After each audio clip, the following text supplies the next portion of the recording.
Dodgers, game 2 of this 3-game set. The Rockies on this homestand 3-1. Disappointing loss yesterday, 6-2 to LA. And now the Rockies and Dodgers in a virtual tie in the wild card chase. 4 games behind their friends from Northern California, the San Francisco Giants. Hi, everybody. With my partner, Jeff Houston, I'm Drew Goodman. Tonight we talk about the last couple of years to begin with between the Rockies and Dodgers, and it really goes back to '93. The Dodgers, year in and year out, have had the Rockies' numbers, and it's now 21 out of the last 28. It's kind of hard to believe, isn't it? Because the teams switch around, everybody moves around, but it has been one of those things that the Dodgers just have had the Rockies' number. Well, we asked a couple of guys who've been involved over the last couple of years their thoughts on perhaps why. You want to win each and every series. They've had our number. That's the way it goes sometimes. We've played the Padres well this year. Maybe they haven't. So it's just the way it goes. It goes back to concentrating on each game, not worrying about, the Dodgers have owned us in a series. Hey, let's just win today and take care of business and let it fall where it falls. We take a lot of pride winning, games against our division.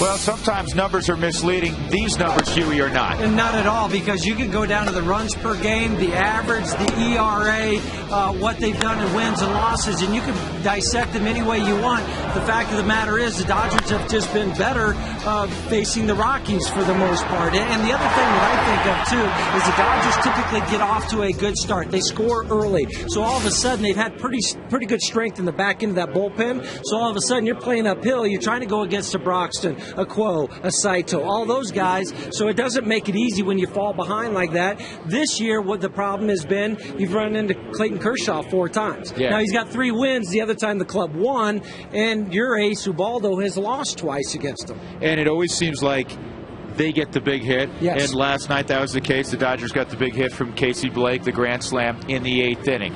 Tonight, the Rockies will hand the baseball to Yolis Chacin. When we come back, George Frazier will discuss how the 22-year-old's been doing.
Club ready to go tonight against the Dodgers. Welcome back upstairs. George Frazier steps in now. We're going to talk a little pitching. Frazier, Yoeli Chacín coming off, I think, maybe the best performance of his career down in Phoenix against the Diamondbacks. Very good command of the fastball, which obviously set up his slider changeup, and this is something he's going to have to do against this veteran Dodger lineup. And you look at the matchup tonight, you've got Billingsley, who has pitched well. The Rockies have not seen Chad Billingsley this entire year. 10-7 record right now. Then you look over at Chacín. Here's something a little bit surprising. All of his wins, an earned run average of 1.39. All of his losses, over 6. So it's a command of the fastball. Obviously, when he pitched against the Dodgers, lost command late. Then against the Diamondbacks in his next start, outstanding. 3 hits, 1 walk, punched out a bunch of guys. They were able to chase the fastball up because he had command of it early. He had very good command of his curveball and slider. When he has that and that nasty changeup, life's pretty good for this youngster. Yeah, if he gets ahead of you, you have a very small chance at reaching. There's a lot of swings and misses when he gets ahead of hitters. Chad Billingsley, one footnote, George, it's the old story. He's been really good at Dodger Stadium. When he's come to Coors Field, he has an ERA close to 7. Well, that's part of it. You come into this ballpark, a lot of times guys aren't prepared for it. They try to make the mistakes, and this is where the Rockies got to jump on his mistakes, and he will make a mistake during this ballgame. Yeah, Rockies limited to just 2 runs last night. You got to work for a little bit more tonight as Colorado tries to bounce back against L.A.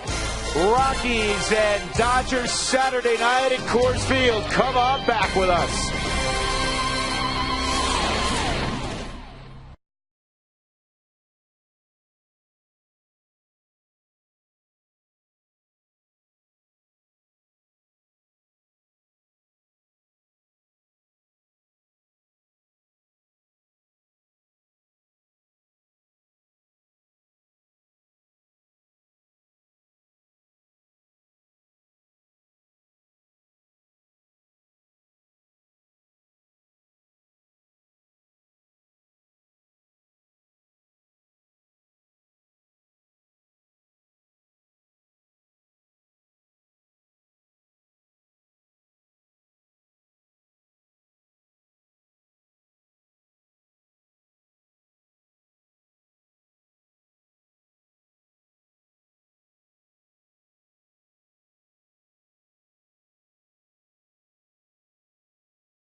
Brought to you by Quest High-Speed Internet. Get blazing fast speeds that won't burn up your wallet.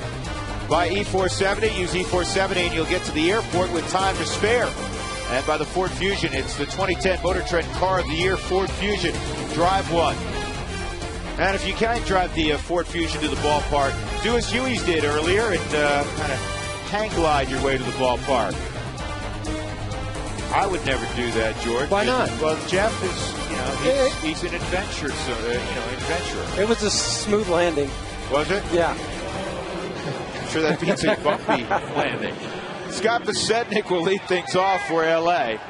He continues to put up big numbers, whether it's playing for the Royals this year or now the Dodgers over the last month. First pitch is brought to you by Domino's Pizza.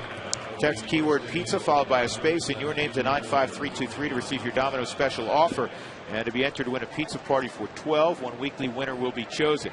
It's not our breaks plus poll of the game. Frazier, would you ever do that? Yes. No. Yeah, I know you would do that. Absolutely. Huey, would you do that? No way. Yeah, me and you. You guys got to get out of the closet every now and then. Yeah. First pitch misses, ball one from Yolis Chassin. And that pitch on the outside corner. Marty Foster is calling balls and strikes tonight. There's Marty. Gary Cedarstrom at first. Ed Hickox is at second. Fielding Colbreth is at third. And that just missed. Trying to run that two-seamer back over the inside corner. 2 balls and a strike. 22-year-old Yolis Chassin. What a promising future he has. He has a pretty good present also. Got to hit that pitch. Low fastball where he likes to live, down in the zone. And again, it's the veteran guy at the plate. You got the young kid on the mound, and a lot of times that works in the favor of a veteran player. Yeah, he's right around the zone. Here's the 3-1. And that's down. So a walk to Pasetnik leading off. That's not what you wanted to do. Let's take a look at the rest of the Southwest lineup for Joe Torre tonight.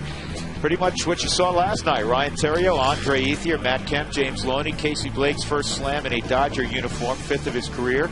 First slam since 2008 in Kansas City when he was playing for the Indians. Carroll, Barajas, Billingsley. Once again, no Manny Ramirez. Well, I don't think you'll see Manny. You may see him as a pinch hitter, and that's about it. I don't think they want to run the risk of seeing him get hurt. Still out on waivers, still claimed by the Chicago White Sox.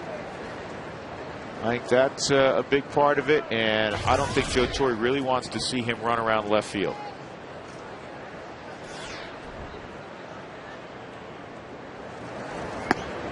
That's a strike to Theriot. How about Theriot? 7 for 18 on the road trip for the Dodgers. In 25 games with LA, he's hit .306. He scored 17 runs.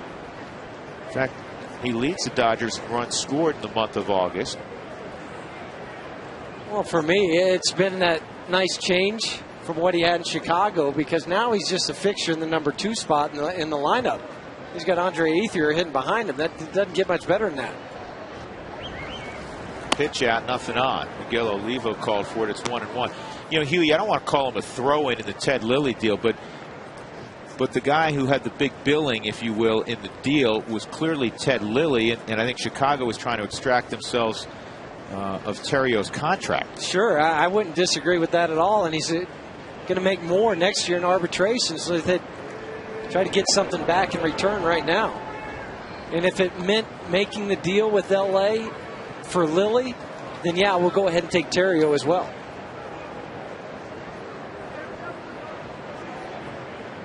He has been a big part of the Dodgers' recent success.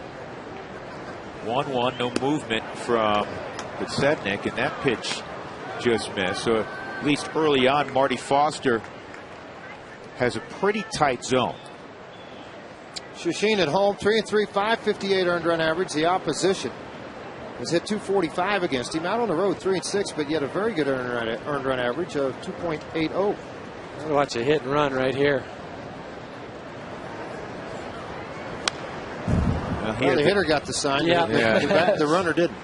That certainly was. He was trying to hit behind the runner, except Scott never moved. 2 balls, 2 strikes. Earlier this year, Pasetnik stole his 300th career base. Visiting with his former teammate Helt. He's got like a big oven mitt on that left hand. Protect those fingers and his thumb when he goes to slide. And it's 3-2. Pretty smart way to do things. Looks like, is that just tape over a glove?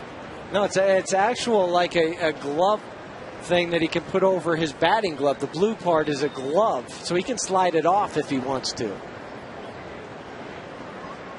There he goes, 3-2, swung on and missed. For the second is in time.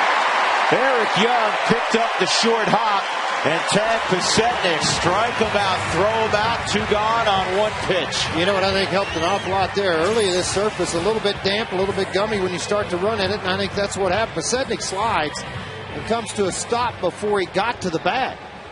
His momentum didn't carry him on through, so I think that's what helped make this a strikeout throwout, because Pasetnik, you can get up and see the dirt come up on it on the Hyundai cam. Tag applied by Ewhite. Nice way of pitcher's friend, a strikeout throwout. Now 2 outs, nobody on for Andre Ethier. And that fastball on the outside corner at 92. It's 0-1. Ethier had the run-scoring double in the 8th inning against Ubaldo Jimenez. Got the Dodgers on the board, and of course they'd end up scoring 5 in that 8th inning. 0-2. The shame of it, George. People around the country eat up. Jimenez failed again to win his 18th ball game, and yet if you look back at the numbers on those 4 starts, they've been pretty darn good. It's not a lot of run support and a little bad luck also. Good inning for Chacin after the walk to Besednik. We'll see the Rockies on offense against Chad Billingsley next.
For the 3, 4, 5 guys in the lineup tonight, as you look at Jim Tracy's scorecard, Fowler, and then Cargo, Troy Tulowitzki, Todd Helt, home run last night to the opposite field, his second this year at Coors Field, also his second against a left-handed pitcher.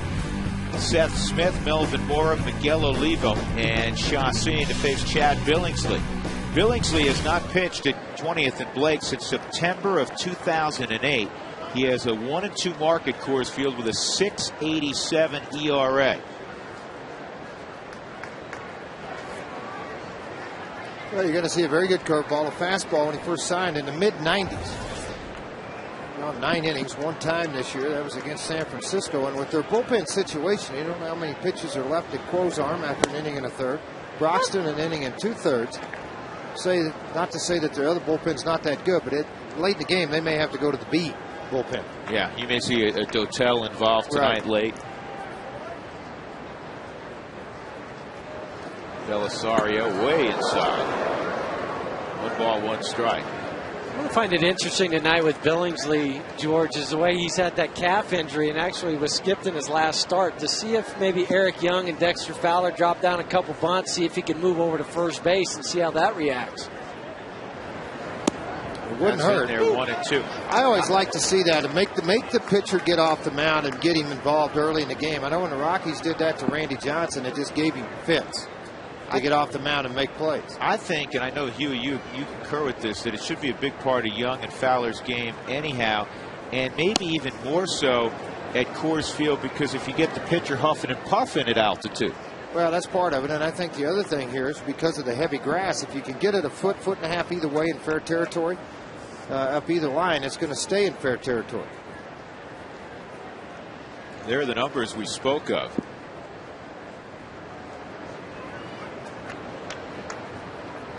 Two balls, 2 strikes. And this is in the air to left center field. Easy play for Besednik. 1 out. Let's take a look at the Dodgers defensively. Besednik along with Kemp and Ethier in the outfield. Carroll and Terrio, the double play combination. Blake made a couple of good plays at third last night. James Loney's got a good glove at first. And the veteran Rod Barajas is behind the plate. And of course, there's the guy that was a difference offensively last night as well, Casey Blake, with the grand slam in the 8th inning. Billingsley, last 7 starts, has really dominated all of baseball. Everybody that he has faced, 3-2, 175 earned run average. You go dominated, yeah. Well, he's only gotten 2.9 runs support over that in those 7 starts. The opposition has hit just 205 against him, and the Dodgers are 3-4 in those starts. Well, that's a Levon Hernandez curveball, huh? That's a 64. Yeah. 64. Let me help you. 64. How do you sit and wait on that? That's like my heater, Fred. No, you're a little harder than that. You're at least 65. Not much harder. 2 balls and a strike on Fowler. Dexter's hitting 10 of his last 11 to the tune of a 341 average.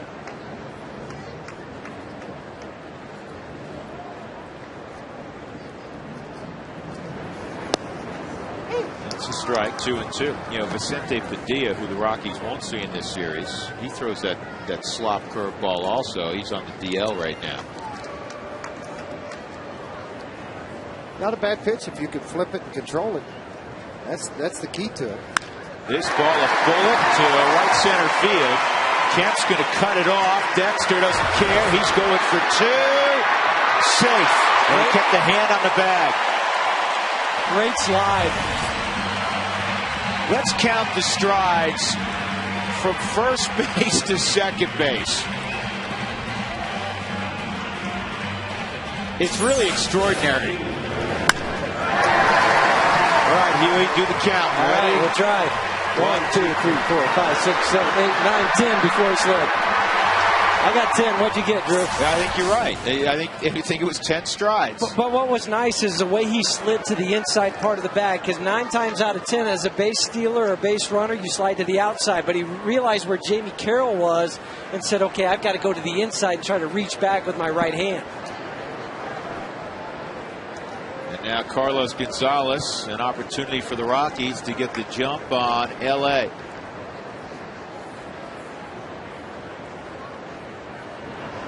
And that's to center field. It's hit so hard that it hangs up there for Kemp.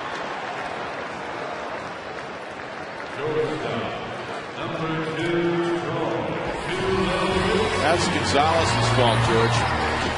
Hit it too hard, hit it right where they're at, right? That's 2 bad combinations right there. And that's a pretty good read by Fowler, because off the bat you're thinking, well, that's a hit all the way. But Dexter realized just how hard it was hit, where Kemp was playing, that he'd have a chance at it. And here's Tulowitzki. He drove in a run last night. Actually, he did not. It was Mora's base hit.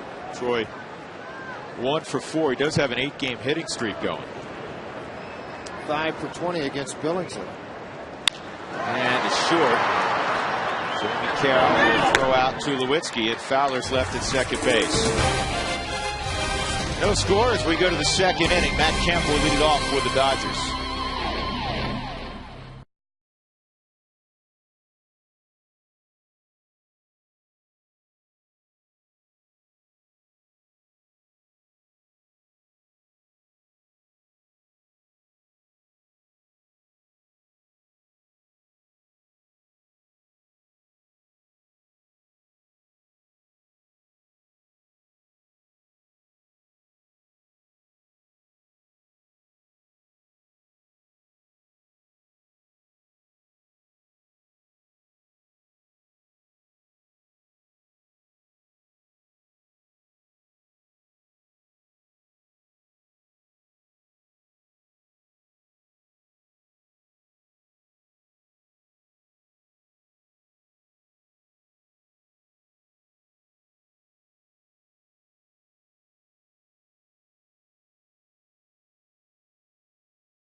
Young called his mom when he got called to the big leagues. Who would you call first? Text ROX1 for one of your parents or both your parents. Text ROX2 for your best friend. ROX3 for perhaps your high school coach. And for the rest of this month, get a $15 oil change at Brakes Plus. Matt Kemp takes ball 1. Frazier, who'd you call? Actually walked out of the locker room with a bag in my hand. My mom and dad were both standing there. They'd come to Springfield, Missouri to see me, so I didn't have to call anybody. They wanted to know if I'd gotten released. Carrying my bag out of the AAA locker room. No, you got to take me to the big leagues, Bob. It's a pretty good day. How about you, Huey? My wife. Yeah, Good deal. well, she wasn't around. She'd already left to go back home because it was school was about ready to start. So I had to call her. Catch! And you know what? Moore's hand hurts right now because he leaped, and I think he got that right on the palm of his hand. But he stuck it in there. Nice play. Pretty nice reaction from Melvin.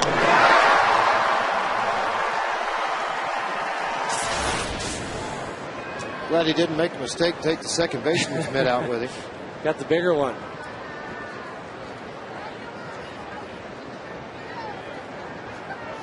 Outside on Loney, a changeup to begin things. 1-0 on James. Hitless last night.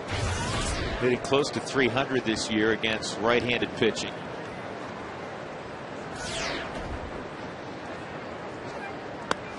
Joe Torre believes that as he matures, the home run total will move, 15 to 20 perhaps.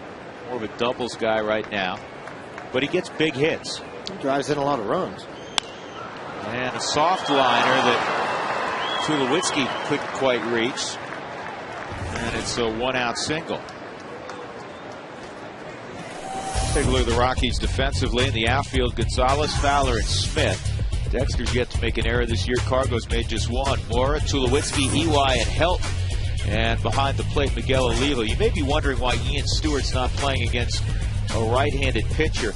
Yesterday, in the cage, preparing to perhaps pinch hit, he strained his oblique, and hopefully it's a mild strain, and that's why he's not in the lineup tonight. And this ball to right center field, and it's going to touch down and roll to the wall. Around third is Loney, gets a green light, and the throw to the plate, not in time, cut off by Helt. And now Helton's got to get back to second base, and they have Blake hung up.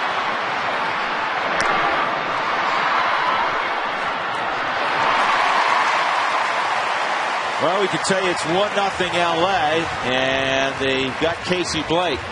And what's interesting about this is Larry Bowa knew and thought it was going to be a really close play at the plate. So when he was bringing Loney to the plate, he ran all the way to home plate with him and never looked back at his backup runner, which was coming in behind him. You're going to look at this drive into right center field. Blake's been a one-man wrecking crew so far against the Rockies in this two-game series. The throw comes in. Watch Larry Bowa. He's going to come down the line with it. Look at him, Hugh. He's all the way down to home plate. He wants to slide for look him. at this. Are you kidding me? Then he forgets about Blake up behind him. Well, Larry's into that, man. He was like pulling all the way, wasn't he? You don't see a third base coach go that far down. But how about the play from Helt? To be able to cut it off, make the throw, and then beat the guy to second base. Heads up baseball. All right, this is a wild one for those that score at home. You ready? The put out on that. Hey, Jeff, just take a run at it. All right, go ahead. Take a run at it. All right, so it's 3 to 5 to 3 to. No. Start. Oh. You got to start at the beginning. Okay, 9 to 3 to 5 to 3 to 5 to 4. You weren't bad, but you forgot one thing. The throw from Smith went to EY. EY's throw was cut off by Helton, so it was 9, 4, 3, 5, 3, 5, 4. And what's the area code? Yeah. You get two more numbers, and you can talk to somebody in Bangkok. 2 and 2 on Jamie Carroll.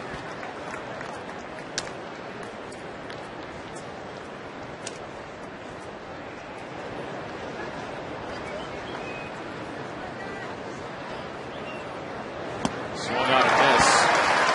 Pulled the string on him. Carroll gone in the inning. A Loney single, and there's that guy again, Casey Blake.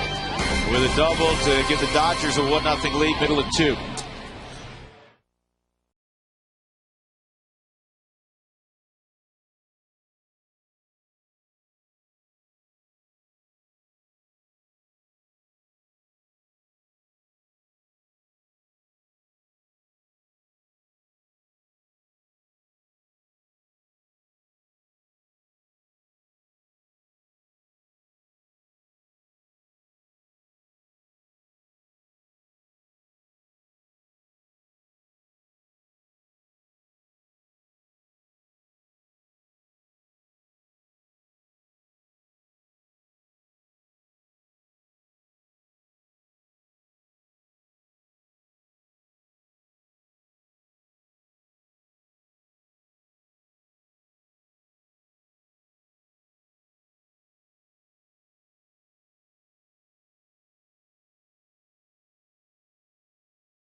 Tacos fans, remember, if the Rockies score 7 or more runs during this game or any other, go to participating Colorado Taco Bell locations the next day between 4 and 6 and get your Rockies Taco Special.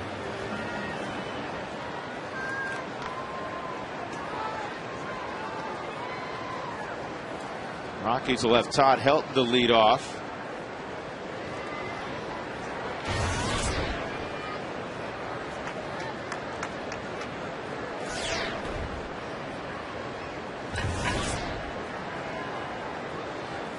Billingsley's first delivery of the second inning is hit on the ground to short. That's where Jamie Carroll is situated, 1 out.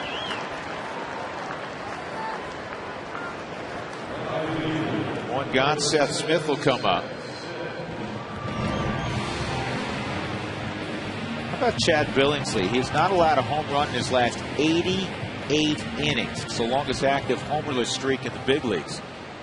And the last time he did give up a home run, it was May 31st at Chase Field in Phoenix. He gave up 3. A lot of hard sinkers down in the zone, working down to the zone, so he catch top half the baseball.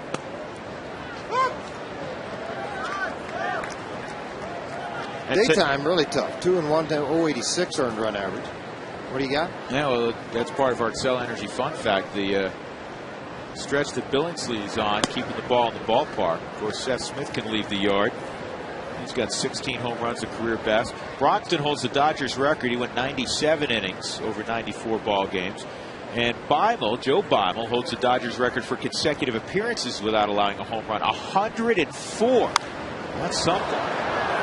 Where'd that go? Way up in the air, George. Yeah, who's got it? Alone. You sure? Yeah. 2 outs. Remember a former partner here asked me where the rain came from one time, and I said the sky. Where did the rain coming from? The sky. Yeah, well, that's accurate. Wasn't I right? You were. Be a good weatherman guy, right? Yeah. Cloud. You could even just say cloud. Yeah. Big one over there.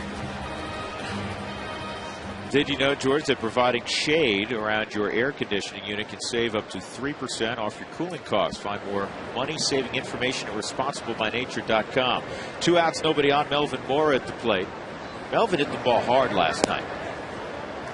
He drove in a run late, Rocky's second run. He finished 2 for 4. He also was robbed of a hit by Casey Blake. The best part of Melvin is he's going to give you a good at-bat every time. I mean, what I mean by that, he may take 3, 4, 5 pitches to get him out if you do. Or he may give you that 2-out hit, flip the lineup over, get guys in positions to swing the bat again. But chase a lot of balls out of the strike zone. Well, he had a big hit in that game on Wednesday when he came in on the double switch. Yes, in the 8th inning. Yep. Bullet back up the middle. 2-0 count on Mora. gets in there. You watch how Billingsley works. The ball is rarely in the center third of the plate. Well, that's something that Rick Honeycutt, their pitching coach, works with Kershaw, with him both. You watch these guys throw at the Dodgers. They really hide the ball well. The deliveries are very simple. There's not a lot of magic to them. All they're trying to work side to side, and they'll hit all 4 quadrants. I mean, they will go up in the zone if they need to. Got to work under it when a heading counts. But you don't see a lot of waste pitches with Honeycutt. There he is, right there.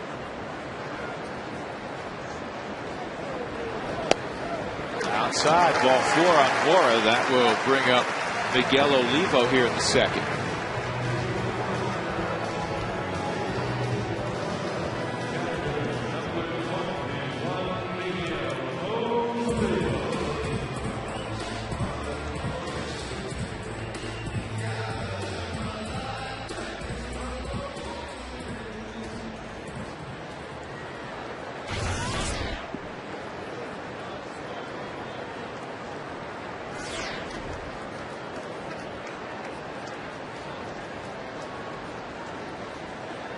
Olivo in the ball game last night, 0 for 3 and an intentional walk. That's on the inside corner for a strike.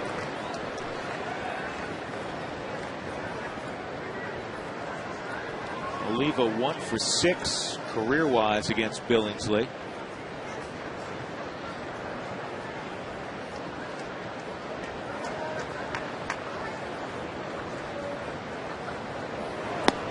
And that's a strike. And what the pattern has been after this is now 2 more hard breaking balls, but off of the plate to try to entice the swing of Miguel Olivo.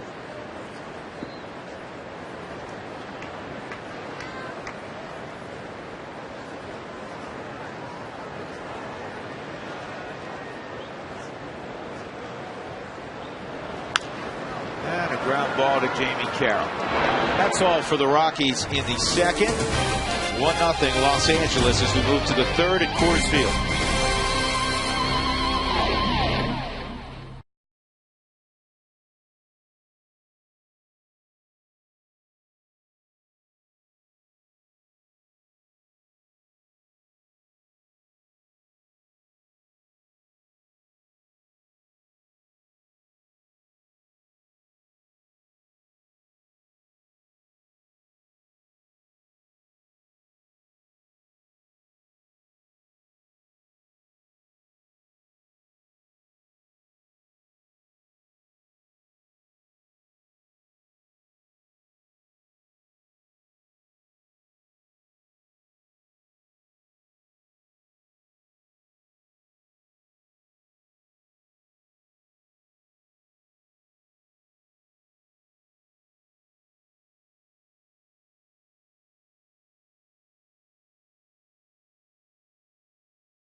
AT&T, find out what's possible with the nation's fastest mobile broadband network.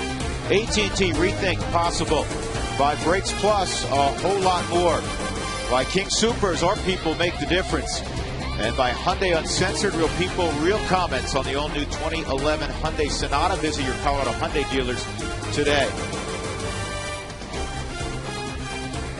Drew Goodman, George Frazier, Jeff Hewson at Coors Field. Rockies trailing the Dodgers 1-0. Rod Barajas out of the 8-hole will lead things off. Recent acquisition from the Mets. That's somebody they had to go get. I mean, nothing against Brad Osmus. I said it last night. He's 41 years old. To take and make the guy have to catch that many days in a row is going to be very difficult to do. Barajas hit over 500 in postseason play for the Arizona Diamondbacks. He's been there. Well, last year with Toronto, he hit 19 home runs, drove in 71. A little bit like Miguel Oliva with the Kansas City Royals a year ago. He's not going to hit for big average, but he has the ability to hit it over the wall. Lifetime 238 hitter coming into the season. And he's hit 105 major league home runs.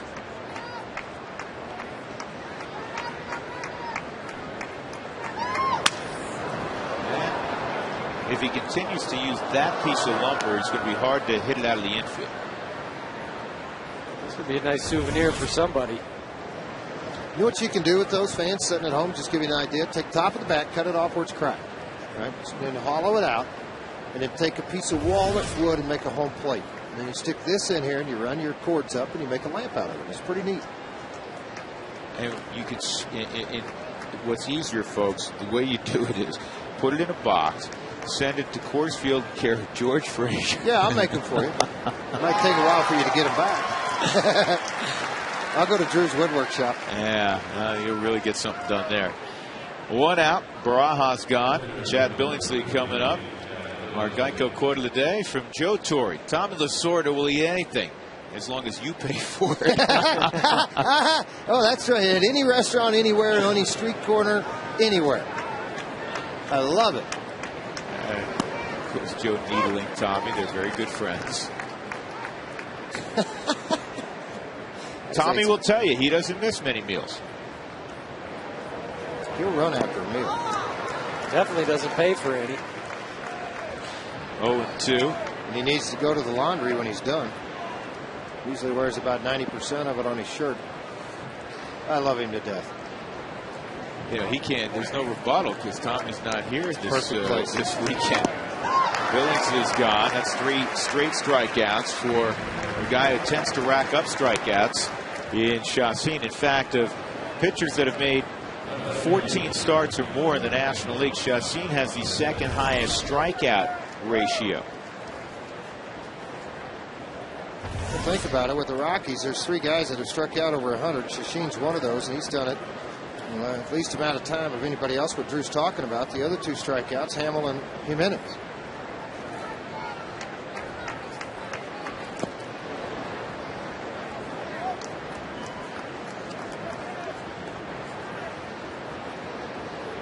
Sednick walked his first time up. 2 outs.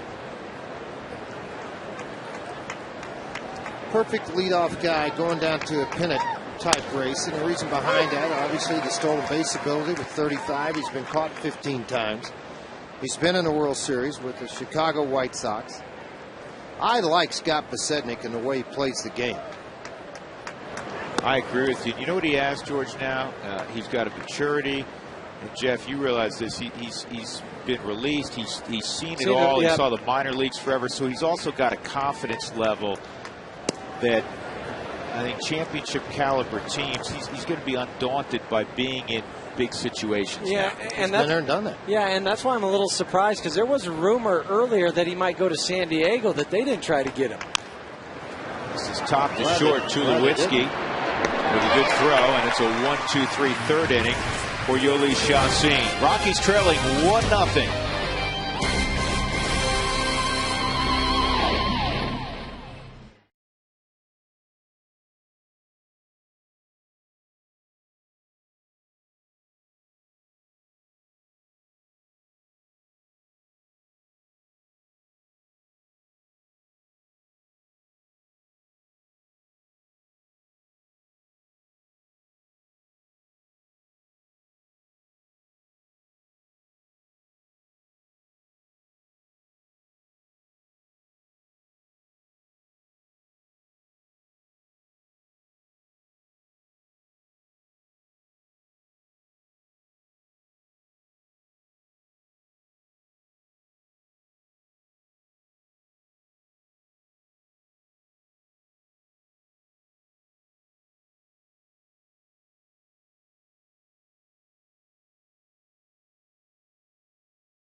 Rockies in the third. Colorado just 3-7 this year against Los Angeles. They've done a decent job against everybody else in the division, including an 8-4 record against the Padres.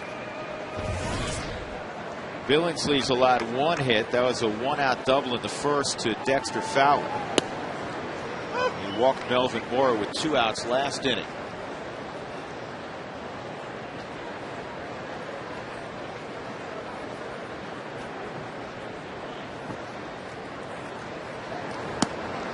Phillies earlier today beat the Padres 3-1. The Phillies had only 3 hits in the ball game, but that was enough. Phillies now leading the wild card by a game over the Giants, a game and a half over St. Louis. We'll show you the standings here. And then the Rockies and Dodgers in a virtual tie. The Dodgers have played 2 more ball games than the Rockies.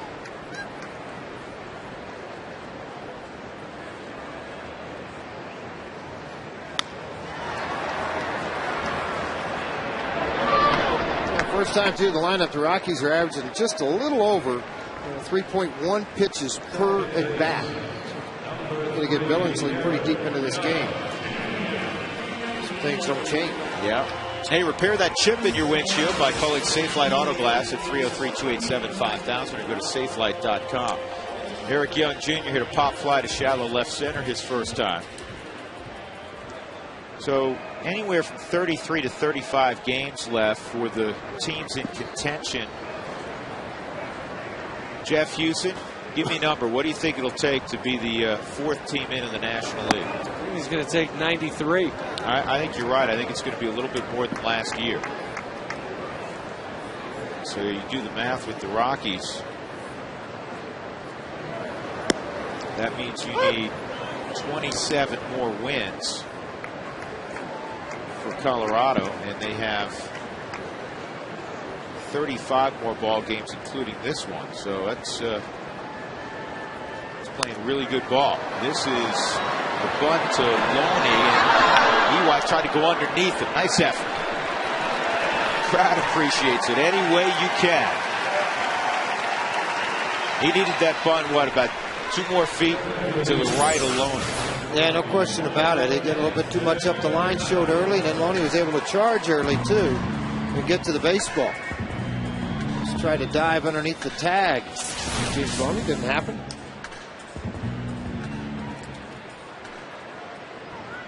Too quickly gone, and Fowler at the plate. Dexter's double, one of those leg doubles. He lined it basically to center field, but Kemp had to run about 8 or 10 steps to his left, and that was enough for Dexter to go for 2. And Kemp hustled. He made a good throw. Dexter just so fast. Well, he did it out of the box, too, Drew. And there's been a lot of criticism for Matt Kemp this year as far as lack of hustle, this and that. But he went after that ball hard. It was just Dexter running harder out of the box all the way to second, knowing that's what I'm going for. Yeah, that was all about what Fowler did. 2 O's in there, 2-1.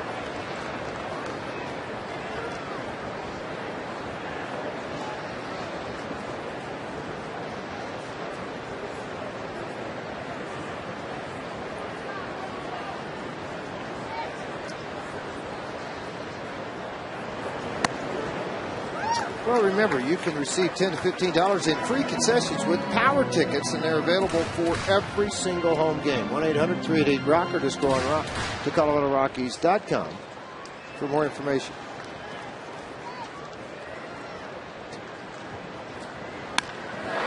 This ball's hit hard, but it's right at Andre Ethier. So Fowler again squares one up, but it's a 1-2-3 third inning for Chad Billingsley.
sideline report is brought to you by Fast Cash Gold Centers, where you'll always get 40% more for your gold. Here is Mark Stout. Hey guys, Rockies rookie reliever Matt Reynolds, a unique connection to manager Jim Tracy. Matt's father Sam played baseball at Marietta College with Jim Tracy back in 1978. It was Tracy's final season. His father was a freshman that year, and he told me this year's spring training, he went up to Jim Tracy and said, "Do you remember my dad?" Jim Tracy said no, and then his father showed up at spring training, and yep, yeah, now I remember, I played with him. They grew up in Chicago, the Reynolds family, and they went to see Jim Tracy play for the Cubs. And I said to Matt, "Did you grow up a Cubs fan?" "No." He was a White Sox fan, except he liked Mark Grace because he said he was a big fat kid that was a lefty that played first base and pitched, so he liked Mark Grace. But in terms of the White Sox, his guy was Black Jack McDowell. That's how he said it to me, but he's got a cool connection with Jim Tracy through his father. And Huey, I know that you played with Jack McDowell in Anaheim. Quite a competitor, Mark. A lot of times he was misunderstood when you played against him, but when you played with him, pretty good guy. That's a wild story. 2 balls, 2 strikes. Chacin working a Ryan Terrio.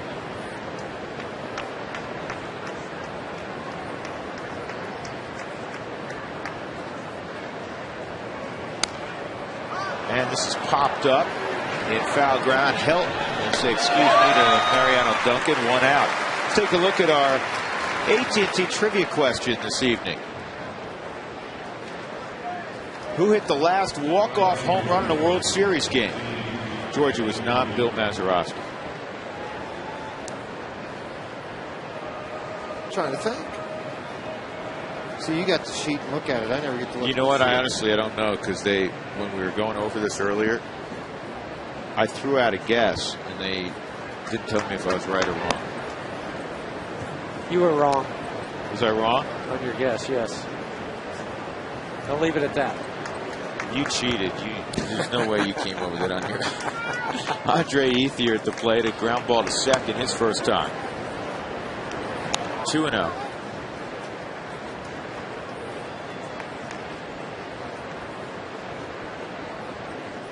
Ethier was tearing it up earlier this year, and then he got hurt. He was hitting .392, 11 home runs, 38 RBIs in the early going. This ball in right field, and a one-hop defense. Smith will fire it back in. Ethier has himself a double. Since coming back from the disabled list, he's hit just .258. He looked like the .390 hitter there. Sure did. Got a pitch on the inner half of the plate. Watch how he's going to turn on this thing, too, and up in the strike zone. It was not down, kind of center cut for Mr. Ethier, and he just drove it right over the head of Smitty in right field off that auxiliary scoreboard. And when he actually left the box, surprisingly, he wasn't going that fast, but able to get into second base. Now, Kemp, he's first at bat, broke the fingers of Melvin Moore with a line drive. He's flat out scorched it. Not quite breaking, folks, but it was hit very, very hard at third base. Made a nice play on it.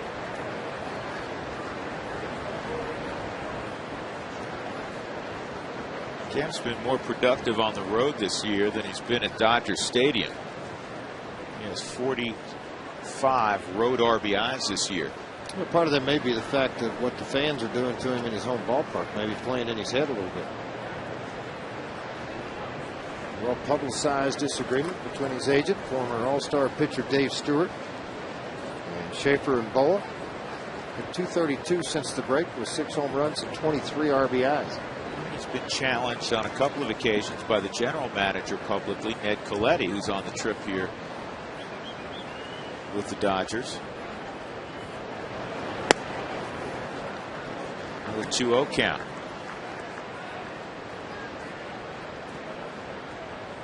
There's Ned Colletti in the middle.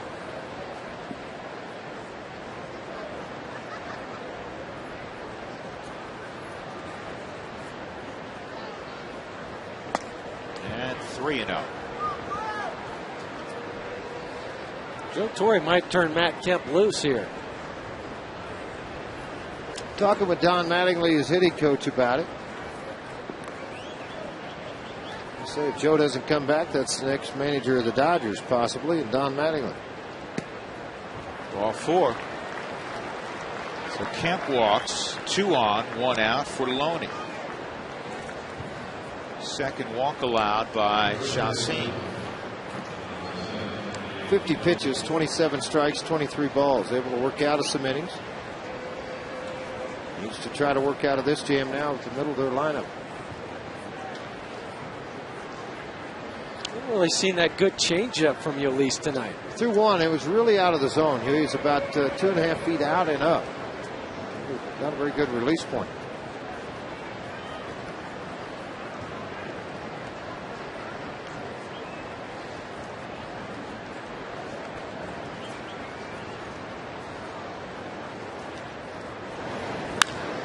In the air to Gonzalez and left.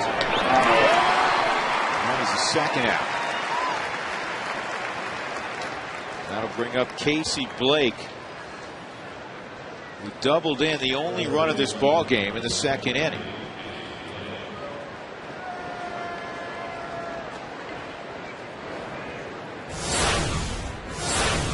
Last night, late in the ball game, Matt Millau, fastball middle half in. Casey Blake, a grand slam, 5th of his career, 3rd by a Dodger. The other 2 have been by Andre Ethier this year. Hitting a .382 clip in his last 10 ball games. 9 of 10 hits, a couple of home runs, and 10 RBIs.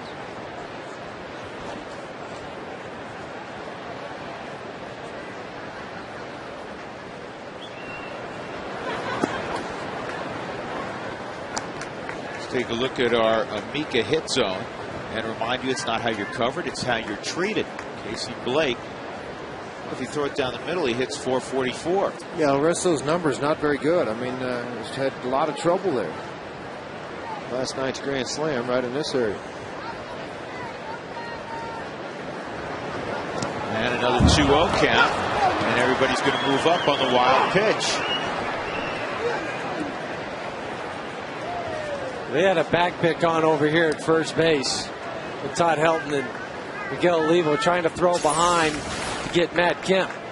And it probably explains why that Miguel tried to pick this baseball versus block the baseball, because he thought he was coming on the backside. See Todd over there, nice catch, Huey, to see that. Todd circling around behind the runner at first base.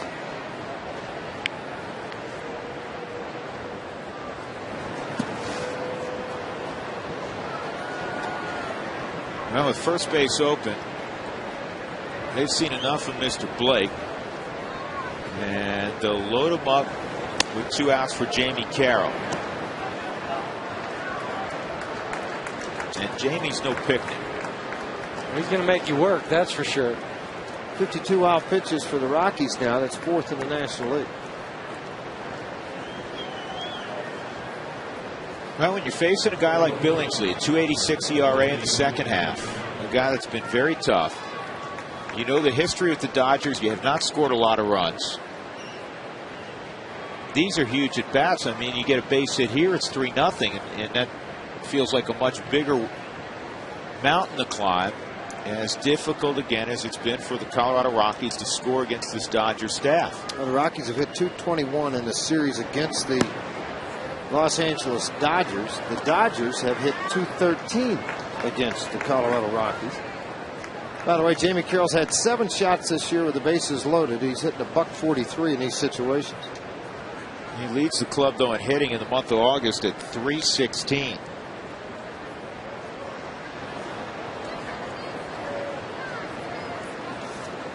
And he's hitting .371 with 2 outs. Don Mattingly said it to me the other day again. He said you could make a strong case that he's been the Dodger MVP. It's an easy play, though. Mora almost deked himself because he saw that Kemp had stopped running toward him. You're like, wait, I got to force it third.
Mining Association Power Hit of the Week. And I don't think it's the first time we've recognized Carlos Gonzalez for this award. Going to reach down and golf the ball out of the ballpark basically against the Atlanta Braves earlier this week. A 2-run shot, his 26th of the year. Coal, it's our most affordable and abundant energy fuel. The U.S. has more coal than any other country. It's our ultimate energy security blanket. That's from the Colorado Mining Association. Here's Cargo in the 4th inning. The Dodgers up 1-0. Drew Goodman, George Frazier, Jeff Houston, Mark Stout, and the slow breaking ball's in there. Cargo could not have hit the ball any harder his first time up. With Fowler at second base, it looked like it was going to be a line single. It just stayed in the air forever, and Kemp grabbed it. 1-1 on Gonzalez. Entering play today at 3:20.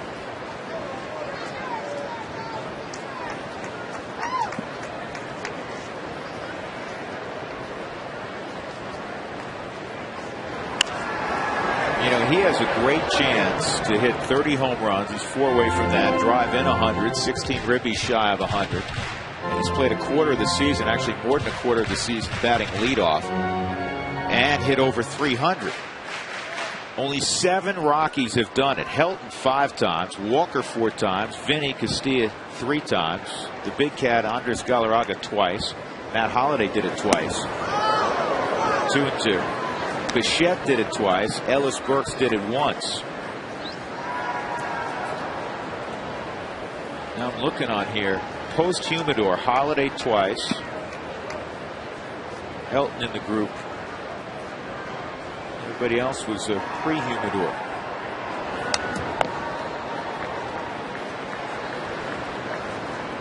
Pre or post Humidor, I don't think it matters to Carlos Gonzalez. No, and you know what? Even in fairness. Yeah, and you know what? And there's the batting race in the National League. Even if it was pre-Humidor, I don't care. Those are extraordinary numbers. Sure. Still have to hit the ball. You bet.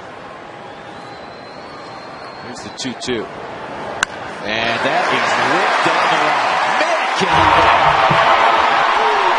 And Gonzalez is thinking about 3. And he's going to have it easily. Leadoff triple for Carlos Gonzalez. All right, Jeff Houston, you're down there field level. Which ball was hit harder? That one right there, by just a little bit. I mean, that ball was scorched, almost like the double he hit last night to right field. Tried to go into him. Don't go down and in, because that's exactly where Carlos Gonzalez likes it. Had that heavy topspin. It kind of chases around in the corner. But then Carlos, he peeks over his shoulder, realized where Andre Ethier was, and made it to third base easily. Well, the Dodgers going to give that run to the Rockies right now with their infield playing completely back, as you should. It's difficult to get these next 2 guys out without that run coming in. Rockies with their 38th triple this year. That leads Major League Baseball. Well, part of the reason Ryan Theriot didn't make the throw to third base either is because Billingsley never got off the mound to back it up, and he didn't want to run a gamble of having the ball get back up against that screen and have the run walk in.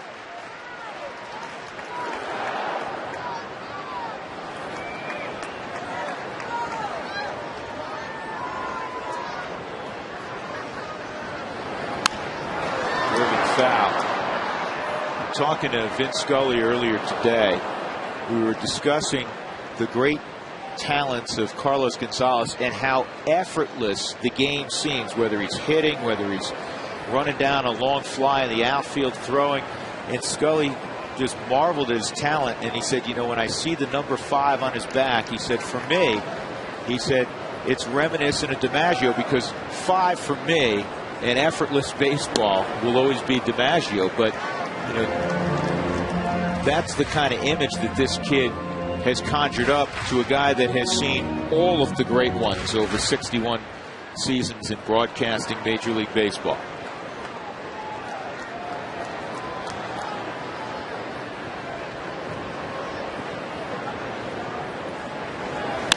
And Tulowitzki with a base hit to tie up the ball game. Troy didn't try to do too much. He knew he'd get the RBI, and he found an opening on the right side. RBI 55 for Tulowitzki. And we're back even at 1. Extend that 8-game hitting streak to 9 now, where he's hit over 345 during that streak.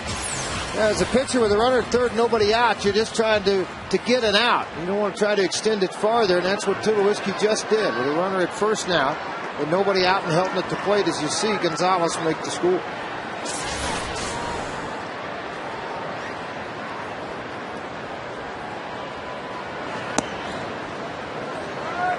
All right, Huey, I know you have your stopwatch. What was he to the plate there? That was 1.17. That's pretty quick for a guy. He didn't slide step either. No, but he was pretty quick because he knows with Troy, you can't fall asleep with 8 stolen bases in 10 attempts.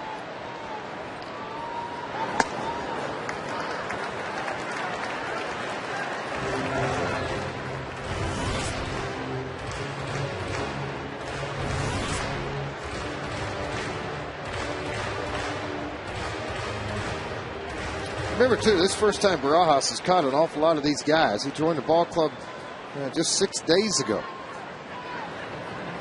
So as far as knowing the patterns, I mean, he is an intelligent guy. He's caught in the big leagues a long time. So as far as calling the game, the actual game calling, someone's got to get with each starting pitcher, get in a groove with them.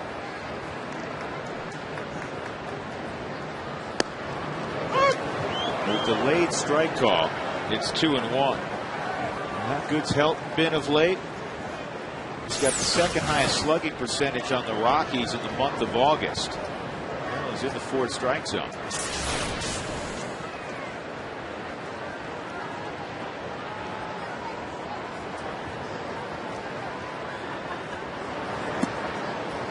Three and 1 on Todd. Hilton slugging .547 this month. Only Little Pony, Carlos Gonzalez, higher at 646.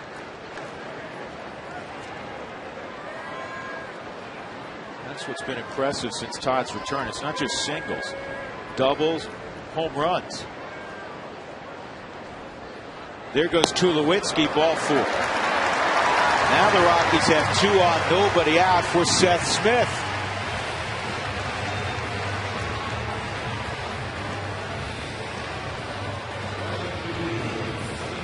Second walk allowed by Billingsley.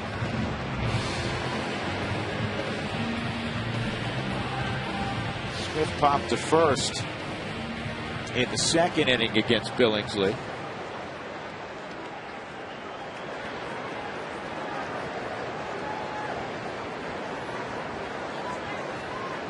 Seth, a couple of home runs on this homestand against the Braves.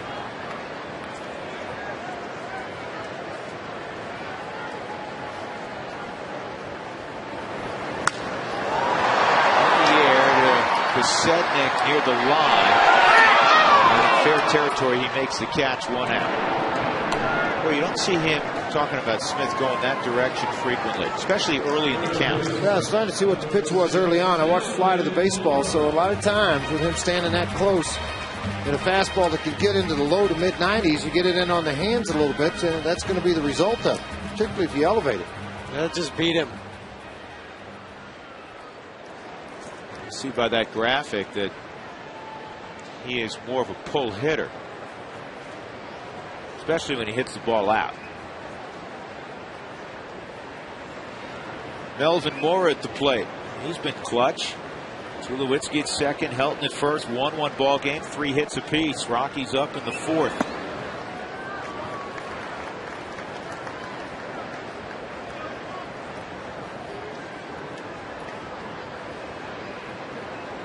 Melvin hitting .311 at Coors Field this year.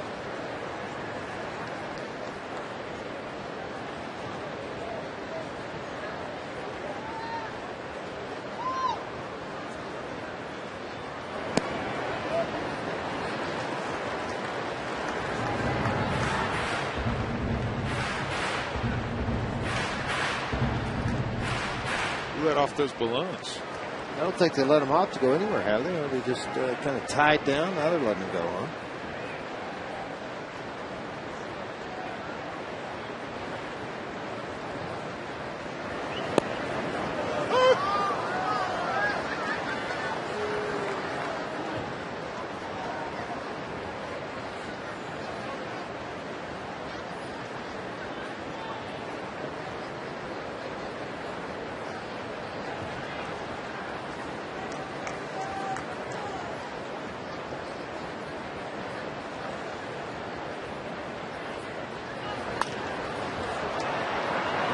Broncos 2-2. Chad Billingsley, former #1 pick of the Dodgers out of Defiance, Ohio. Had he not signed with LA, he was going to go to the University of South Carolina. Career mark of 57 and 37. Career ERA of 3.58 coming in. Good numbers. 20 games over 500. And in just his mid-20s. Reminds me a little of Matt Cain. A lot of no decisions in his career. This ball is big to center field. Tulowitzki got a great jump. Here he comes to the plate. Rockies lead it 2-1. Melvin Mora coming through yet again.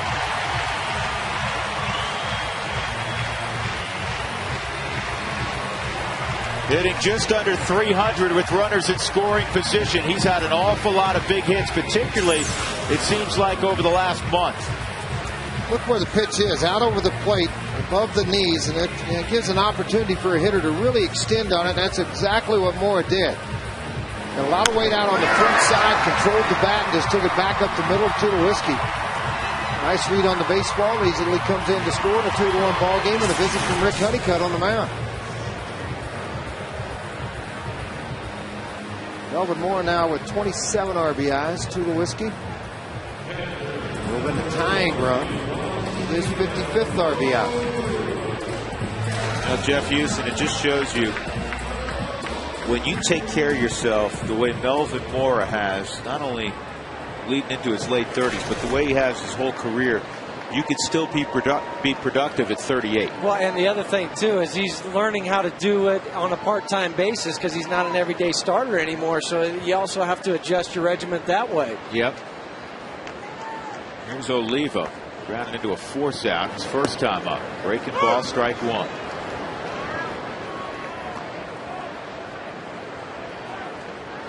Miguel's about due to run into one. It's been a while.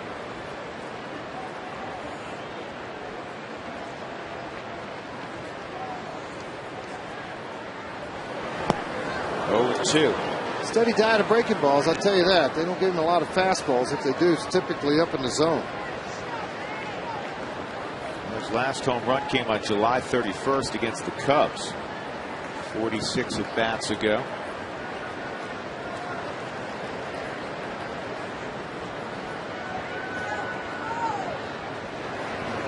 And this is going to drop in center field, or is it?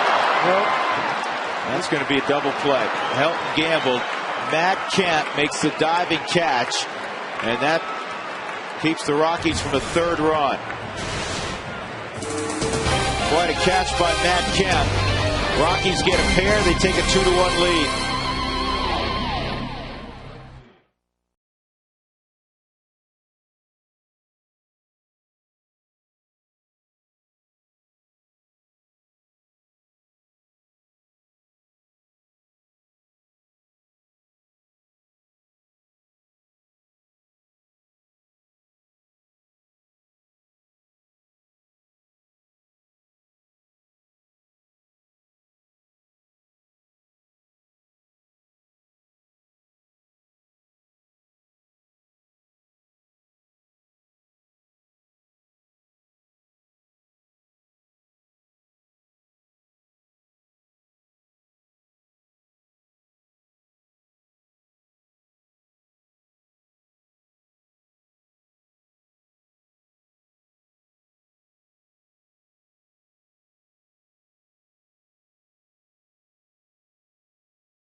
Street Mall. Call 303-571-1114 and ask about our hometown sports package. By Larry H. Miller, Boulder Toyota, driven by you. By the Colorado Lottery, don't forget to play. And by College Invest, helping Colorado families save for college. We go to the top of the 5th inning on a beautiful Colorado evening, and the Rockies leading the Dodgers 2-1. Drew Goodman, Jeff Houston, George Frazier, Mark Stout at the ballpark tonight. Rockies trying to win for the 4th time in 5 ball games on this homestand that will conclude tomorrow afternoon. Then it's off to San Francisco and San Diego with a quick return home to take on the Phils on Thursday, that makeup ball game. Chacin, a breaking ball that misses to Rod Barajas, ball 1. Barajas struck out swinging in the 3rd. See the comparison, Billingsley and Chacin, that's in there. Well, give yourself and your teammates some confidence. Go out and put up a 0. You gave up the 1 run in the 2nd. You've been in a little bit of trouble back in the 4th inning, and you're able to work out of that. Just go out and try to have yourself as clean an inning as you can. And it's a good time to do it. You got 8-9-1.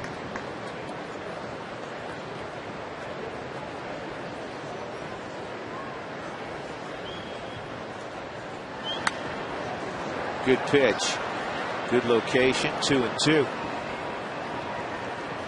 Well, the Dodgers have won 4 straight, all on the road. First time since June that they've won 4 in a row on the road. They're 7-14 away from Dodger Stadium since the All-Star break. Like the Rockies, they've struggled. That is just filthy. Yeah, good breaking ball there. A great location by Chacin to get another strikeout. Well, by the way, take a look at this last pitch on the Hyundai cam. Well on top of that hard slider. It's going to break and has some good bite and depth to it on the outer half of the plate, and got Barajas reaching for it. Good look of it on the Hyundai cam. It's a fastball for a strike on Billingsley. It was nice from the side, too. You could really see how Barajas was so out in front. Chance for Troy Tulowitzki. Too quickly gone. That'll bring up Pasednik. AT&T trivia question you've had time to think about. Let's see if you have the right answer.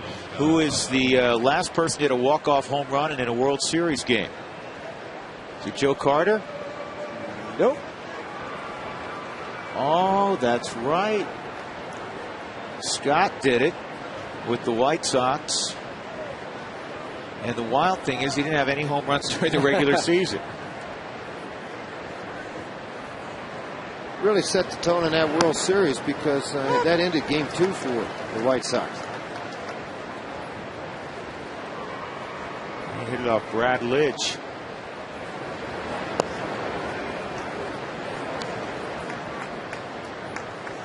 George, how good can this kid be, Chacin? He's got a chance to be very good. He's got a chance to be a front-end rotation guy.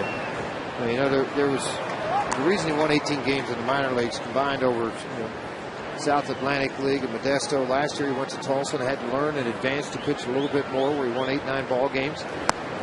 And I think that was a turning point for him. I mean, to go out this year, maturity-wise, body-wise, everything's a little bit better. To understand mistakes get hit a long ways here, so it's very important to make those mistakes minimized. 3-1, and this will be a 1-2-3 inning. Well done, Yolis Chacin. Middle of 5, the Rockies lead the Dodgers 2-1.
Days of the week, Yolis Chassin in his last outing. 7+ shutout innings against the Diamondbacks potent lineup. And how about Todd Helton throwing out a 4-for-4 ball game against Atlanta, including a big hit in the 8th inning. Troy Tulowitzki single to score Dexter Fowler against the Atlanta Braves. That was a game-winning RBI. Chassin at the plate right now, 0-1. Clutch plays of the week are brought to you by Amco, AAMCO. We thank our friends at Amco every Saturday night. Good swing there, 0-2.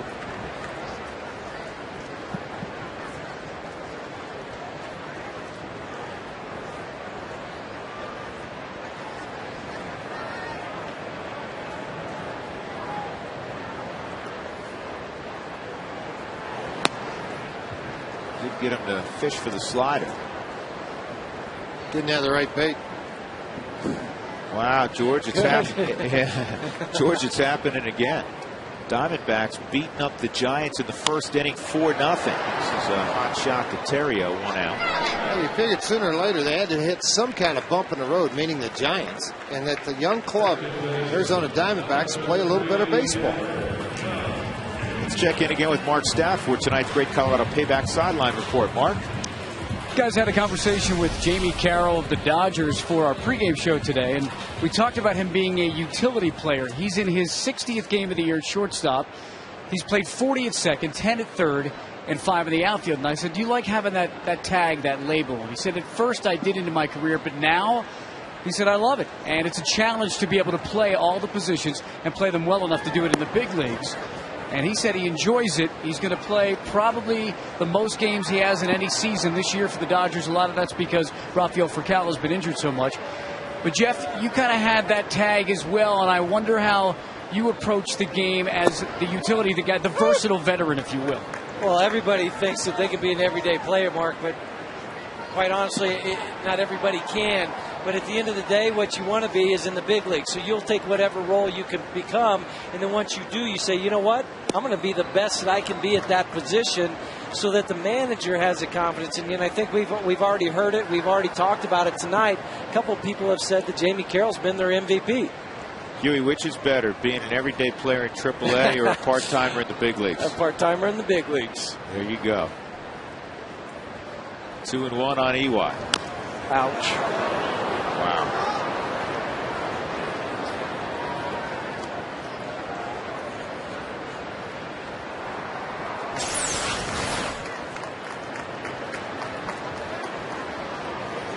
That really hurts.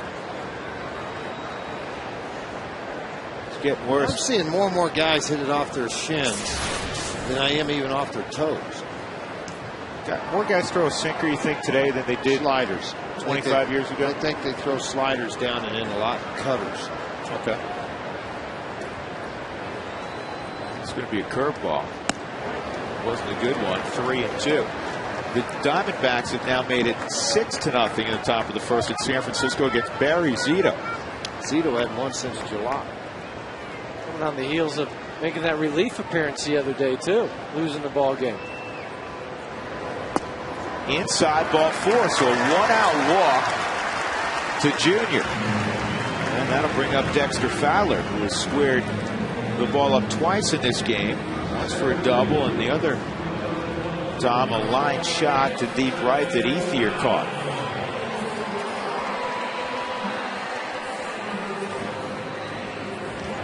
This a little different AB here, Jeff, for Dex? Definitely. He's going to have to take a pitch or two because it'll allow Eric Young Jr. to try to steal a base.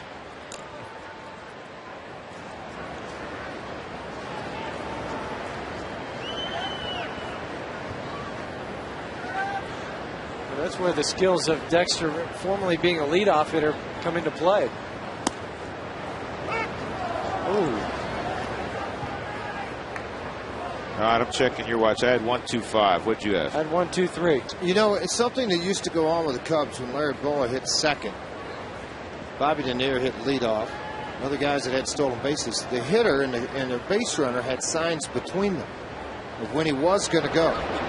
Take a pitch, fake the bunt, pull the bat back, do what you could to disrupt the catcher's view and then timing a little bit from behind the plate. Well, Bo used to tug on the bill of the cap, and he'd get to receive a pick maybe on a pant leg from Bobby Denier.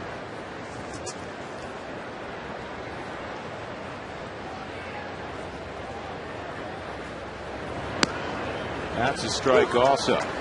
0-2.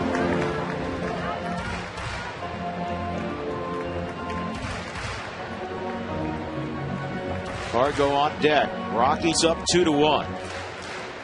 Chacin and Billingsley both have been very good. Just like Jimenez and Kershaw last night. Slow hook, and it's hit in the air to pretty deep center field. Kemp going back. 2 outs, and that'll bring up Gonzalez. Hey, CU fans, college football right around the corner, and FSN has everything you need to get ready for the season. Don't miss the 2010 University of Colorado football preview show, and it comes your way tonight right after the ball game. Get a one-on-one interview with Dan Hawkins, talk to newly announced quarterback Tyler Hansen, plus FSN will break down the 2010 season. That's the Colorado football preview show coming up right after the ball game.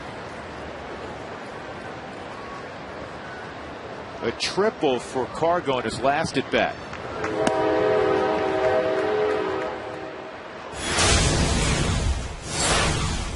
Fourth inning, got a ball down and in from Billingsley, and just shot this thing to right field. Oh, just off to the races for Cargo.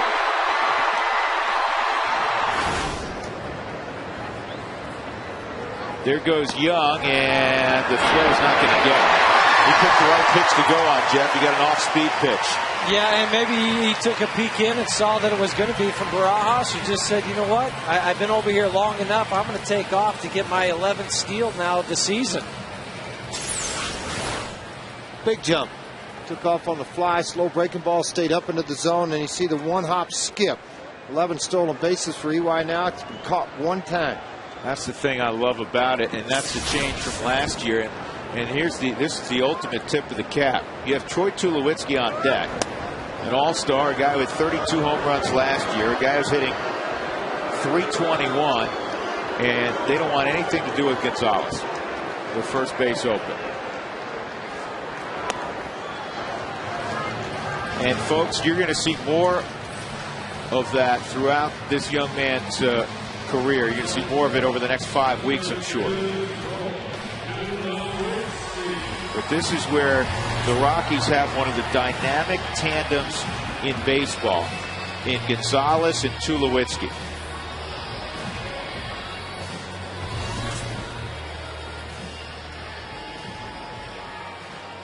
And both of them want to be in this situation. That's the thing, Drew.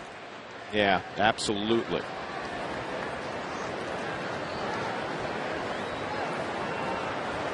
They know you're not always going to come through. That's impossible. You're going to come through half the time it's impossible, but they want the opportunity every night. So here we go. 2 outs, 2 on. Tulowitzki against Billingsley. With the Rockies ahead 2-1 in the 5th. Now back out of play, 0-1. Next pitch for Billingsley will be his 80th.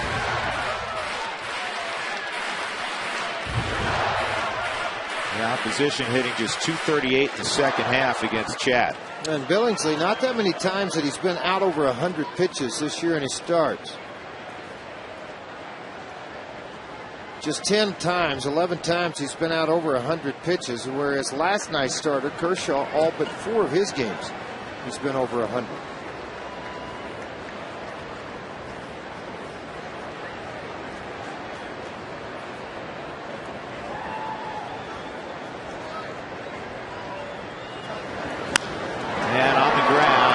Short. Carroll will flip to Terrio. Rockies are done in the 5th inning. Colorado 2, Los Angeles 1.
28th, 1999.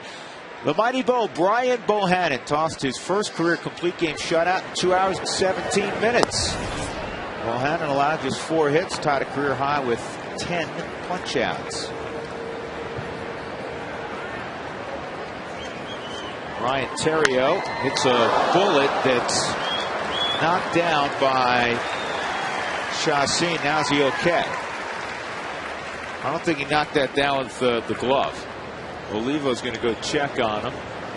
Don't see much movement from the dugout.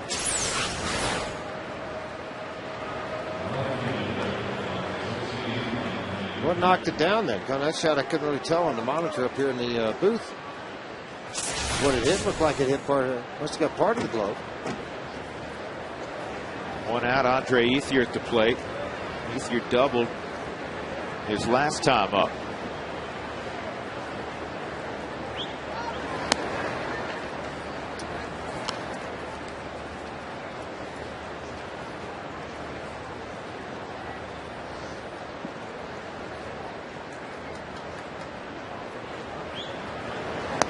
Good pitch.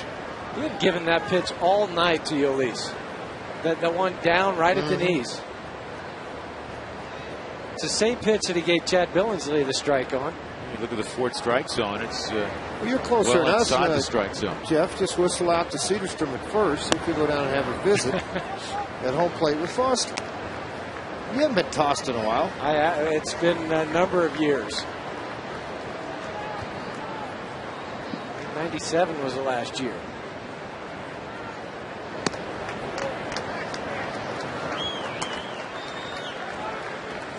So with 1 out, Ethier's aboard.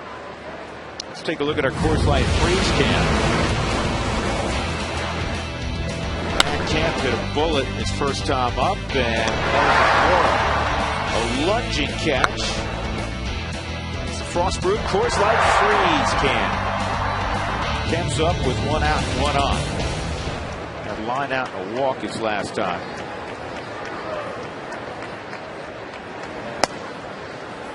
Now 5 straight out of the zone.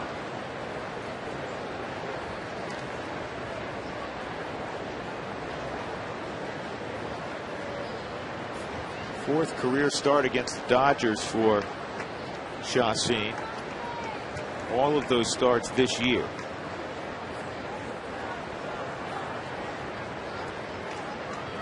He beat him 8-0 back on May 8th. Went 7 1/3 shutout innings, allowed 6 hits, walked just 2, struck out 7.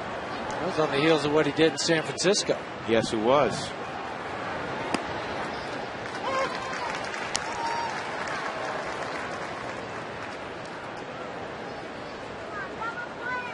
Yeah, once again, neither one of these clubs but mounting any kind of big offense. 7 total hits in the game. That's the scary part of it. The opposition hitting just .224 against Chassin.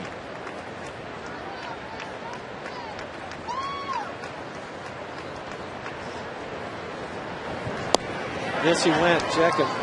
Oh, Gary. Let him have it, dude. Come on.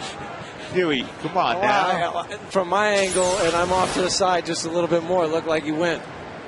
Yeah, I mean, he actually holds it up on the Southwest Sky Cam. He doesn't break it out too far. Just thought the plane of the bat stayed in the zone an awful long time. It doesn't necessarily mean it had to break the wrist. 2-1. Now 3-1. You know, the way Kemp starts the bat and stops it so quick, Jeff, it reminds me a little bit, and you may be too young, but of Jim Rice. Because Rice used to keep it there, and as the pitch would come, he'd try to hold up on a pitch, and he would kind of snap the bat and hold it. It happened twice in his career, George, where he snapped the bat in half. I was sitting in the dugout when it happened once. Wow. It was impressive. Popped him up, made a good 3-1 pitch, jammed him. Fowler calling for it. Dexter has it. That is the second out. How strong do you have to be to snap a bat in half by just a check swing? Or you have to be pretty hard-headed like Bo to bust it over your head or your thighs. Who's the guy recently tried to break it over his knee? It didn't work out. There's one guy I saw in the American League that did it. Busted over his head. Well, and the thing that angry. George, the thing that impresses me too is back then they didn't have those real thin-handled bats. No, it was the big, thicker handles. That's crazy. James Loney's 1 for 2. 2 outs. Ethier at first. Rockies up 2-1. On the corner.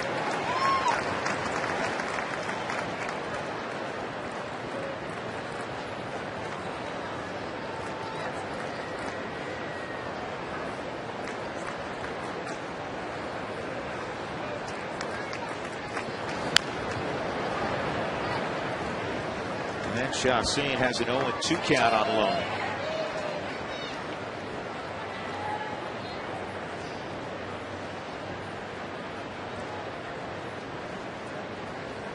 A couple of guys really struggling after the break. Bob Apodaca looks on, watching this young pitcher work out of the inning. Kemp one of them, and then now Loney. You look at some of his numbers after the break. He's only hit 201. A couple of home runs, 11 RBIs, had 63 at the All-Star game. Foul tip by the 26-year-old to keep the at-bat alive. Loney was the #1 pick back in 2002.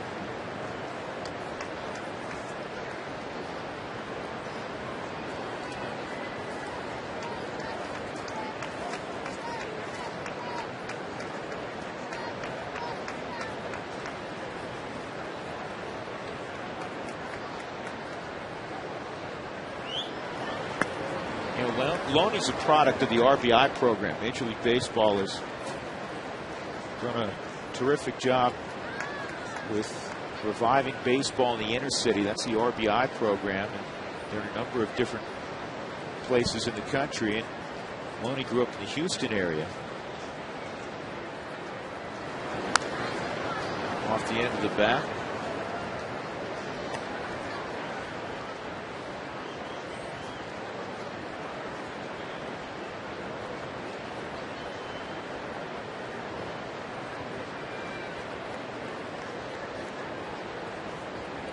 Great crowd tonight. We haven't mentioned that. This got to be pretty close to a sellout. At least well over 40. I know that.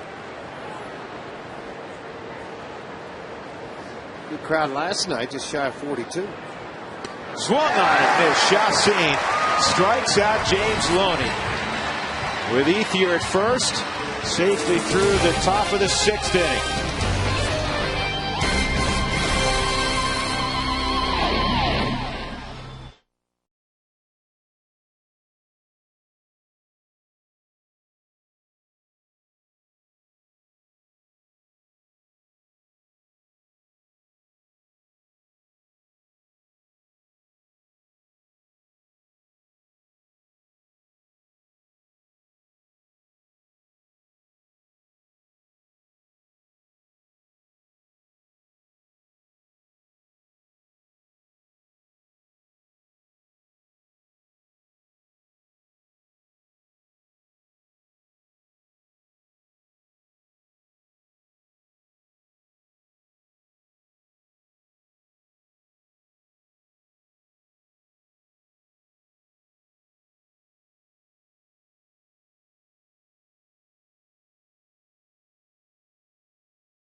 All right, guys, so a couple of weeks ago when the Rockies were home, I noticed that Todd Helton used only 1 batting glove. And you know what do you figure? 9 out of 10 guys use 2, at least maybe even the percentage is higher. So I said, Todd, what's the deal? He said, yeah, on my top hand, I don't wear a batting glove because when I swing through, it kind of makes me remember to keep swinging through, and I don't swing as hard with 2 batting gloves on. Well, now he's using 2 batting gloves, and obviously he's been swinging the bat pretty well. This one goes foul. And I asked him about it again today, and he just says, oh, it's just all about feel. He didn't really give me a good answer. So I guess if he's going well with 2 gloves, he's going to keep it that way. And then we started talking before the game about things you could wear on your hands when you're at the plate. And, Jeff, you've got that thumb guard that some of the guys use. Helton doesn't use that, but it's not for everybody.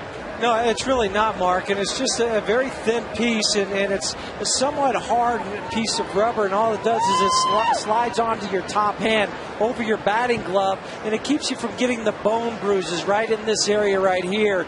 Some guys like it, some guys don't. The problem is at times it can make the bat feel real thick. This ball high and deep to right field, and gone! Helton has done it again.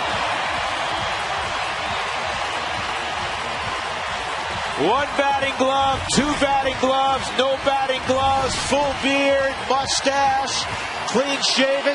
He's in the best place he's been in 2010 here in the month of August. And not a lot of emotion because he knows he should have been doing it for a long time and has done it prior to this year. Our Coors Light cold hard blast. The Helton big fly off Billingsley.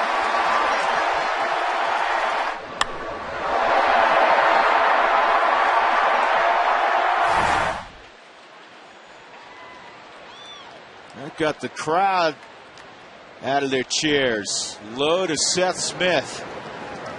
A 4th home run now in the month of August for Todd. He's a different guy. I mean, obviously the bat's feeling better. His legs are underneath him. 1-1. A reminder that great line. The news of my death has been greatly exaggerated. You know, play with a guy, Lou Brock. His next to last season, he hit, 200, 220. And everybody's writing the papers. He's old. It's time for you to retire. And next year he came back and he hit over 300. And he said, I'll tell you when it's time to retire. And I'm retiring. And he walked out of the locker room, and it was the last time he played in a Cardinal uniform. 2 balls and a strike on Smith.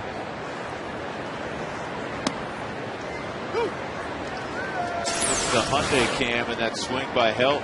High fastball. See, they're trying to jam him inside. And Helton just puts the head of the bat through it, and he knows when it left the bat. Had a pretty good opportunity to get up in the seats. It got about 7 rows up. See, Jeff, you were showing so nicely that little thumb pad. Yeah. Pitchers call that the yam pad. Because when we jam you, you got it on there so you don't break your finger. I never like wearing them, and I know a lot of guys that do and don't, but to me, you just don't get the feel of the bat. And I know that's why Todd goes without 1 batting glove to get a better feel for it. Saw the graphic. First time in almost a calendar year that Helton has hit a home run in consecutive games. Last night he hit it out to left. Tonight he pulled it. Well, it is not September, but it is the Dodgers, and that big home run he hit against Saito in September of 07 against the Los Angeles Dodgers.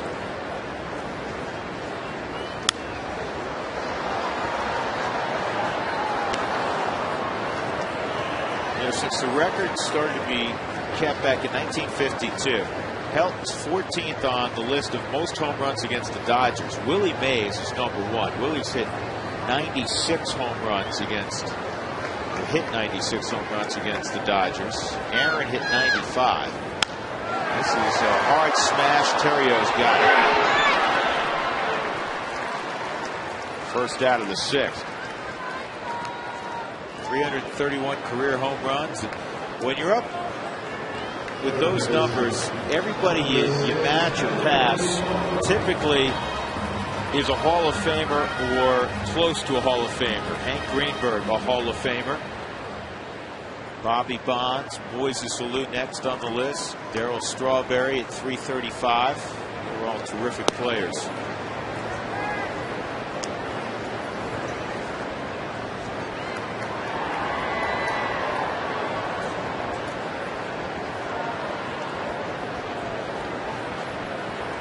1-0 on Melvin Mora. Mora an RBI single his last time. 1 for 1 and a walk tonight. Pitch count at 93 for Billingsley. He's due a 4th next inning.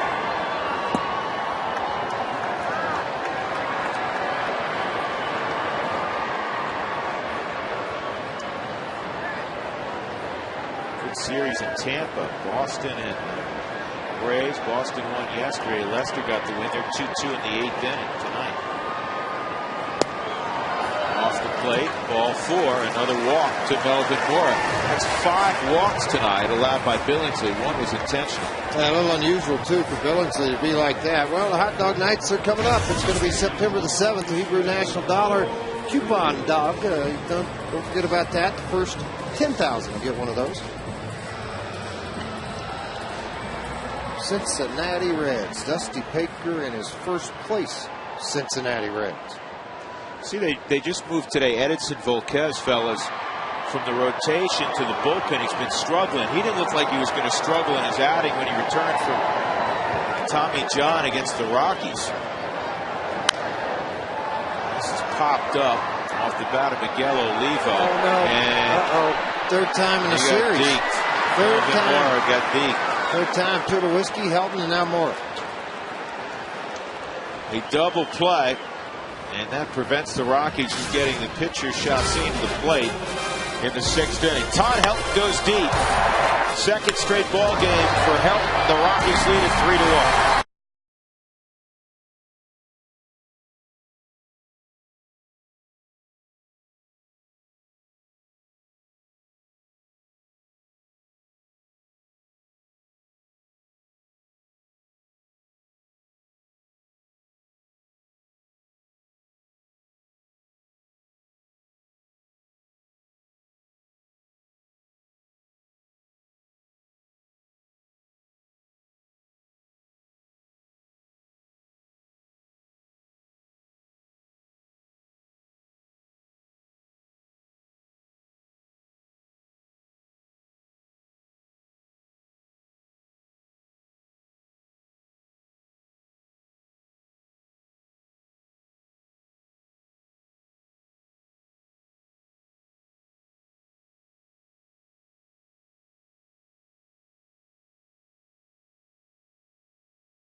Second inning, Casey Blake, who hurt the Rockies badly last night with a grand slam, drives in the first run of the ball game with a double. And then Troy Tulowitzki, after a triple, Carlos Gonzalez would tie up the baseball game. Melvin Mora would give the Rockies a 2-1 lead, bringing home Tulowitzki.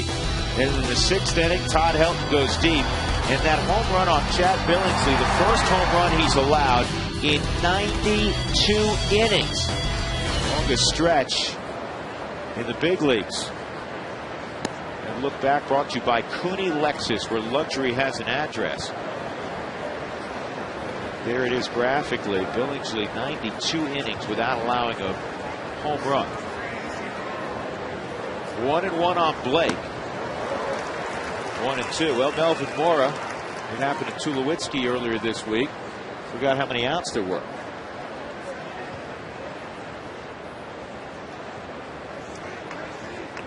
Belisario, the right-hander, warming up. Dodgers bullpen. 5 hitters away from the pitcher spot. Ground ball to help. Todd's got it. Blake retired, 1 out in the 7th inning. Here's Joe Beimel.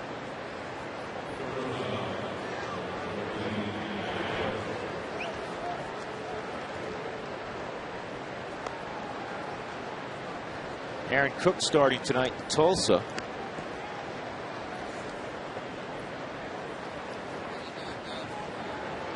We'll have to check out how Cook start Double-A is going. Jamie Carroll takes strike one. What's that, Huey? No, he's in line to make the start on Thursday against the Phillies back here at Coors Field in the makeup game.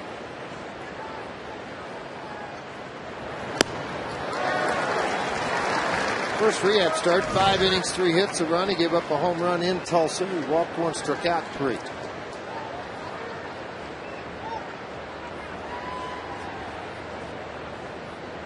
Oh, 0-2 count on Jamie Carroll. A strikeout and a ground ball to third.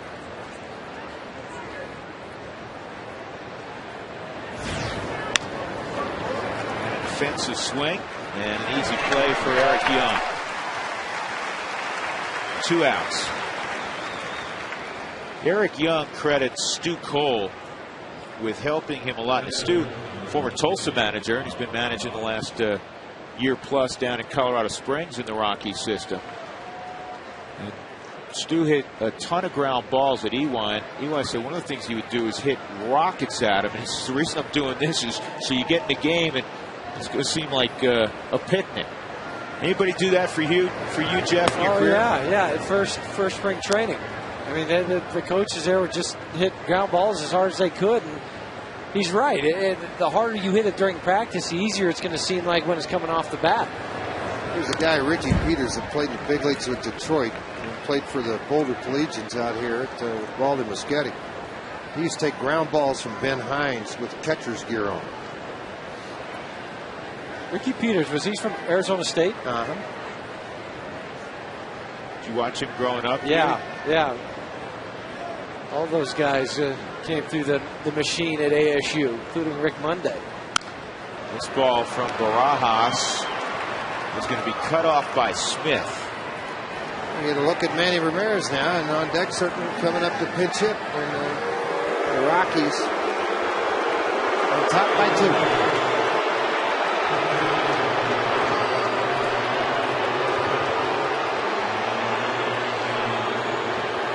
A chance for the crowd to say hello to Manny.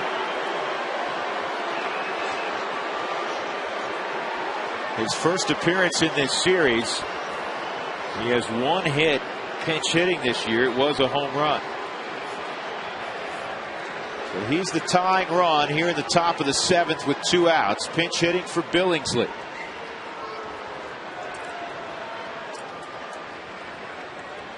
That was the first hit allowed by Chacin since that 1-out double in the 4th inning by Ethier. And just the 4th hit he has allowed.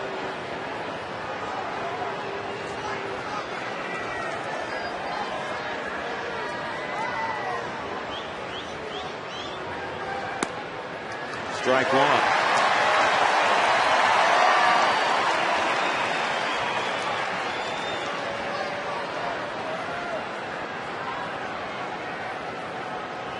You surprised that Joe Torre's playing the Ramirez card here in the 7th and not holding him back? No, I'm not at all, because now you're facing a guy that's thrown 96 pitches versus a closer coming fresh out of the bullpen, and his one swing could tie at 3-3 and then play the other cards down the road. The only other home run type threat on the bench is Jay Gibbons, who hits from the left side. That's maybe why he's saving Gibbons for the 9th in case Houston Street's out there. 1-1. Off the plate, 2-1.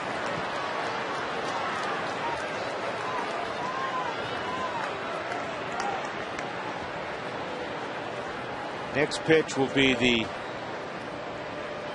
100th of the night for Chacin, who's pitched a beautiful ball game.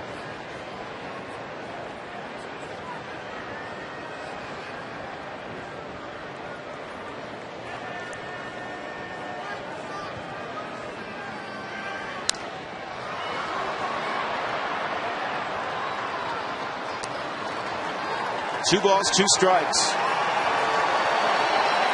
100 pitches his last 2 starts. The crowd trying to get fired up behind Chacin, but They end it with a strikeout against Ramirez.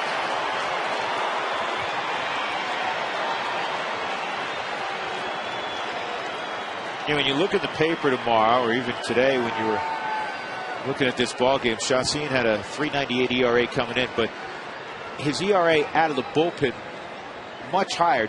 As a starter, he's been a much better pitcher than when he's been asked to come out of the pen. Well, the thing is, he's either been just unbelievably good or unbelievably bad as a starter. He's 6 wins.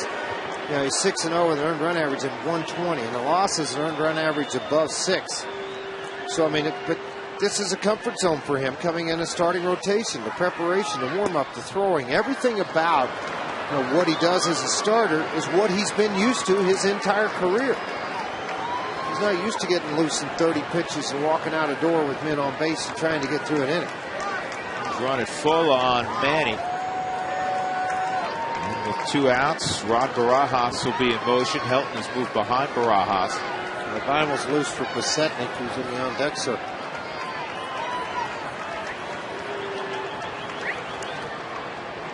And now Olivo calls time. He wants to visit with Chacín.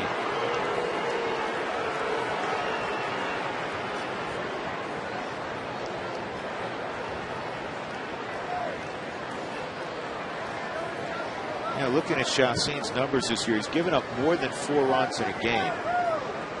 4 earned runs in a game only twice. Against the Dodgers on August 17th, 5 runs in 5 innings. And against the Nationals at Coors Field, 6 runs in 5 innings.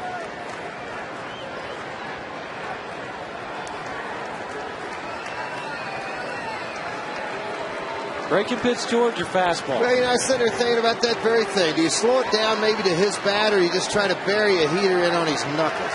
They're going away with whatever it is, spread out wide. Looks like breaking ball. And down with a slider. 84-mile-an-hour slider that disappeared late. Ramirez sent packing. And the Dodgers are done in the 7th. Rockies 3, LA 1.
By Xfinity Voice, unlimited local and long distance calling. Call 1-800-XFINITY. And Belisario will face 9-1-2 in the Rockies lineup. The evening is done for Chassin. He was marvelous for 7 innings. It'll be Ryan Spilborgh's to hit. You see the numbers on Belisario, 44th appearance tonight for him. He has given up 3 home runs over those 43 appearances. Been very good coming out of the bullpen. Good fastball slider change.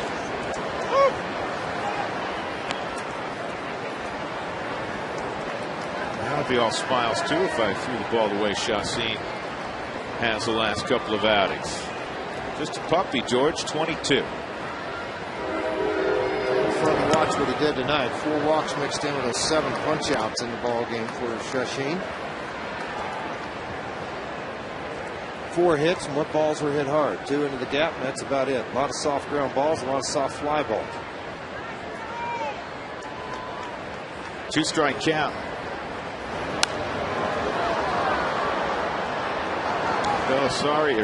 Belisario will run that fastball up to about 99. That one was at 97.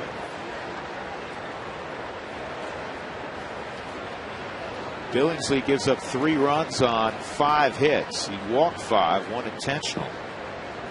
No strikeouts, though. That's the shocking thing. You know, I was just writing that down, Jeff, and I had to double check. I was like, is that right? Yep. And 123 punch outs and 146 innings coming in.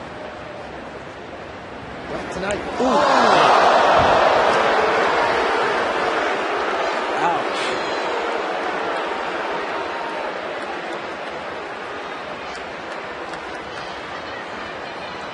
Did I get him in the head for the 5? I think ricocheted a mile. That got him just below the ribs. Look at that thing, it ricocheted.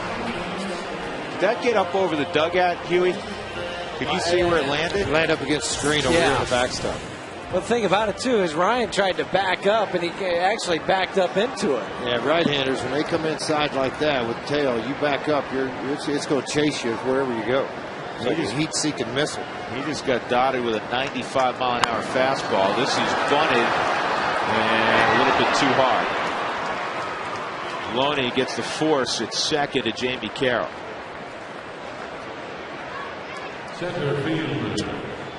1 out, good idea.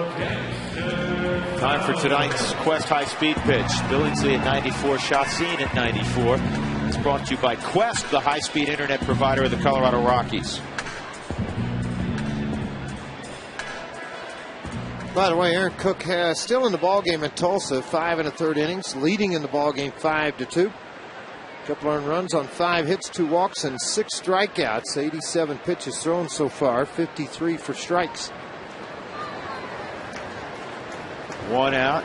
Young, who stole second in the 5th, draws a throw. He does a pirouette around the hand. Well, he does to stand back up. Yeah, but he does the right thing. Is the way he dives back, comes right back to the back outside edge of the bag.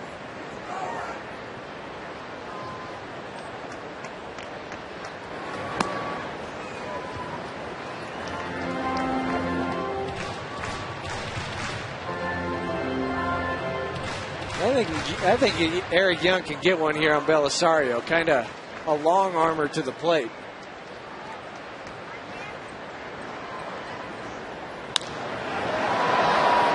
Left field line, Podsednik and foul ground makes the catch.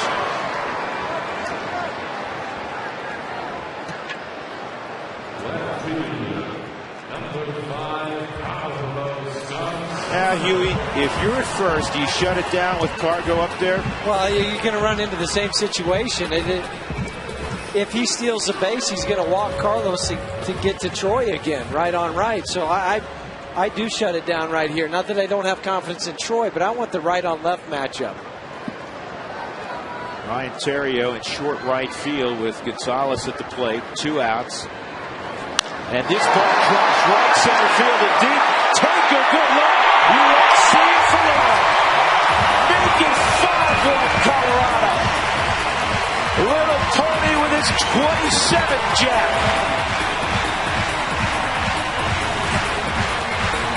Well, all those numbers you said he was chasing earlier, 30 and 100, just got a whole lot closer.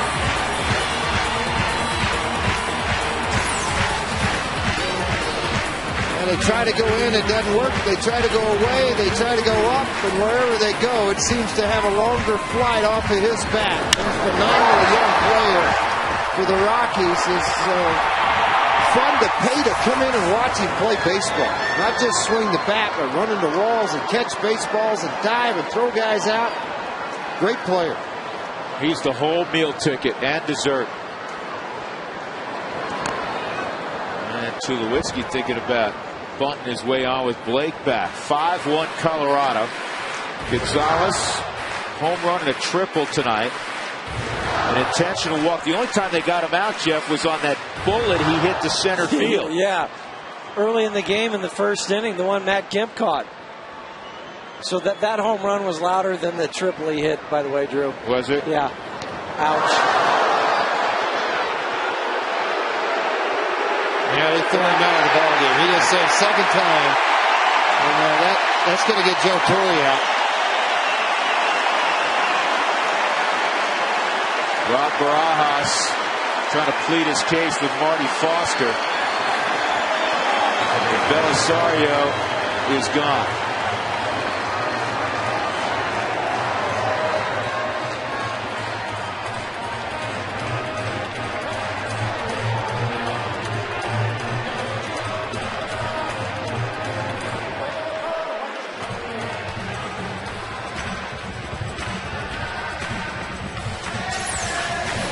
Home run just hit. Well, you get a home run hit, and then all of a sudden you come right back in again. Second guy you hit now. The first two guys he's hit this year. And it doesn't take very long either. He's going to look right at him, point at him, and he's just going to tell him to get out of the ball game.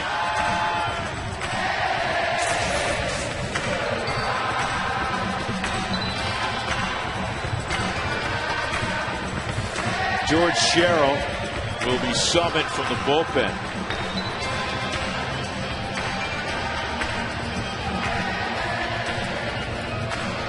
There were two gone and the score 5-1. Tulowitzki on.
quick, easy, and available to anyone. Test drive it today. Rockies and Dodgers tomorrow afternoon right here on FSN Rocky Mountain. And then Monday, the Rockies will play the Giants in San Francisco. Tuesday and Wednesday night as well. And then the Rockies have to come home for a 5 o'clock make-up ball game against the Phils here at Coors Field. And then it's a weekend in San Diego. Big week for the Rockies. That's the road ahead. Here's George Sherrill. He's ready to go after Belisario was tossed. Todd Helton, a home run his last time up.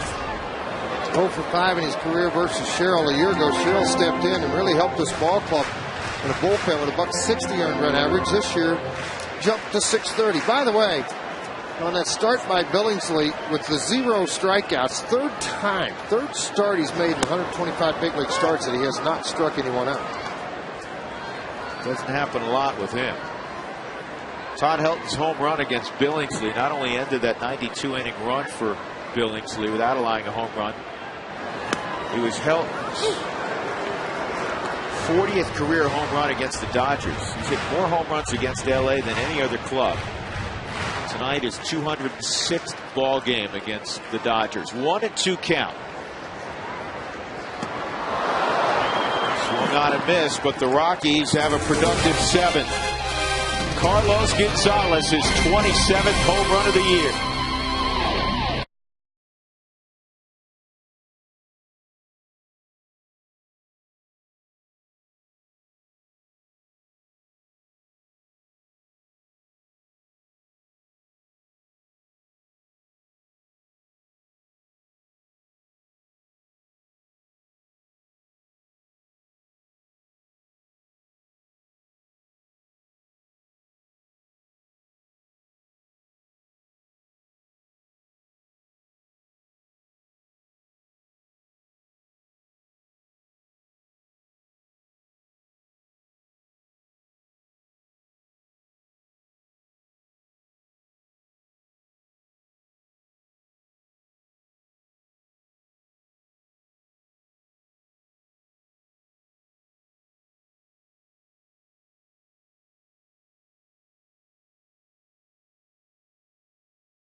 Make the world your workplace. Dodgers took a 1-0 lead against Yoli Chacin in the second, but then the Rockies got 2 in the fourth. They got a run in the sixth on a Helton home run, and then a 2-run shot from Carlos Gonzalez last half inning. They lead it 5-1. Chacin outdueled Chad Billingsley. Chacin out of there now after 7 terrific innings, just 4 hits and that 1 run. He struck out 7. Joe Beimel will begin things in the 8th inning. Scott Besednik at the top of the order for Los Angeles. Lefties hitting just a $176 this year against the former Dodger, Joe Beimel. Grew up in western Pennsylvania, makes his home in Manhattan Beach.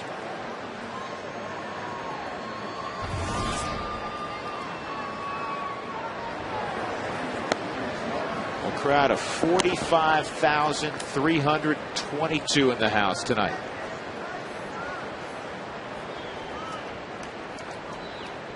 And so far, they've enjoyed just about every minute of it. This is pop foul out of play. Well, they should. They got a couple home runs to cheer about. Great pitching performance from Chacin, and also an ejection. Yeah. They got all the bases covered. They got everything covered tonight. How about the work of Chassin? 7 more innings. He had 7 and a third shutout in his last outing against Arizona. That's a real good lineup. That's a strike 1 and 2. Actually 7 2/3. He allowed 3 hits, no runs in that ball game. Tonight he goes 7 innings, 1 run, and 4 hits. So his last 14 and 2/3, he's allowed a run and 7 hits while striking out 16. Mora may have a play, and then again, it may not. But how about his last strikeout, too? Manny Ramirez. Just to cap it all off, here's the exclamation point. Yeah. Mora and Larry Boa chatting away. Told you when you're in LA, Larry talks to everybody. Pretty honest, too. Yes, he is. He went. Marty Foster called him out. And suddenly said, hey, aren't you going to, don't you need help? You going to appeal? No, I'm just going to ring you up. I don't think he went. I don't either. He went less than Matt Kemp, that's for sure.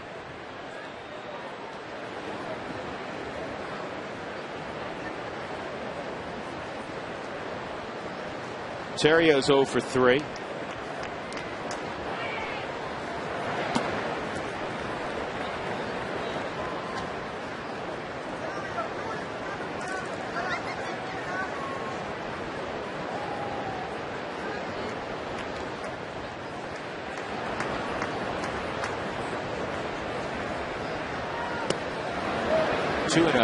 Hey, for all your plumbing, heating, and cooling needs, call Briconier at 303-777-3037. Think green, think Briconier.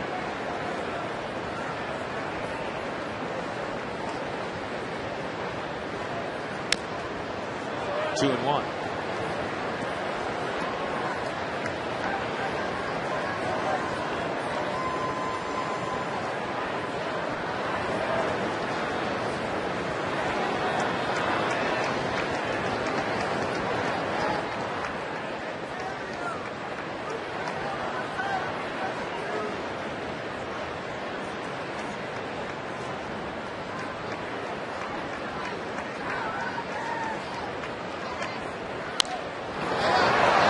Hit left center field.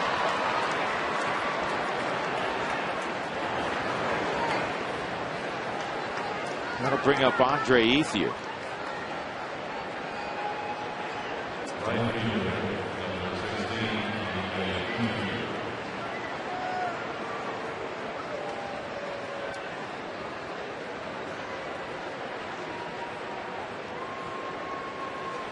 Double and a walk tonight for Ethier. Top of the 8th inning, and that's a good sign. Rafael Betancourt, who's been dealing with the mild strain in the lower abdominal area, been listed as day-to-day. And of course, we always want to be careful any kind of strain. That splintered the bat, kind of shaved the bat of Ethier. 0-1, but evidently Betancourt's good enough to go again. And he has been in a really good place of late. You just want to make sure it doesn't turn into what he had with Cleveland before the Rockies traded for him last year in a bigger hole in the lower abdomen region.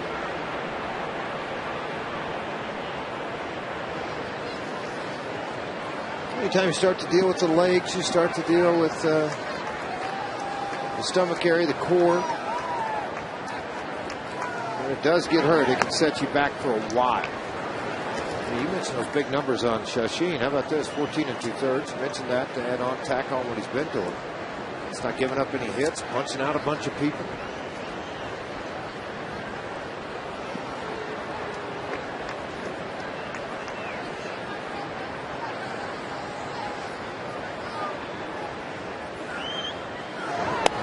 Outside, 2-1.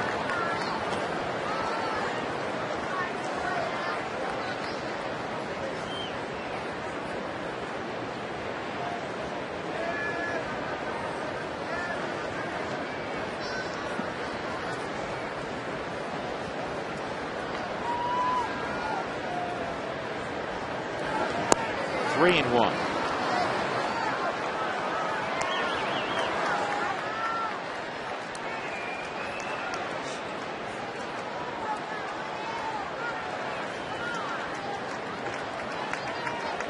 Matt Kemp on deck.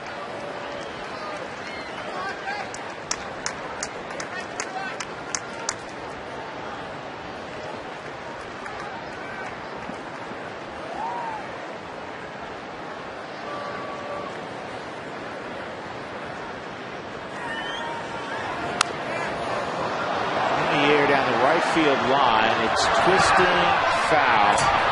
It did have home run distance. 3-2.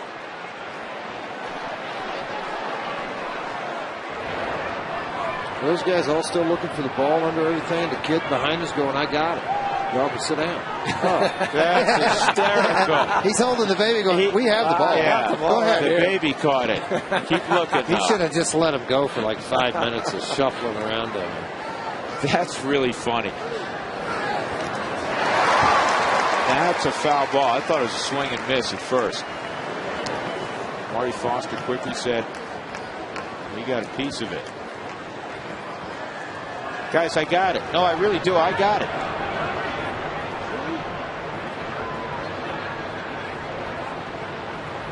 Just don't throw it. Yeah.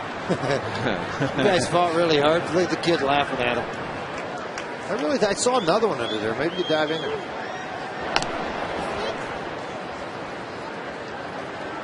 Terrio 1-out single in the 8th inning. Ethier at the plate. 3-2 on the former Arizona State star Andre Ethier.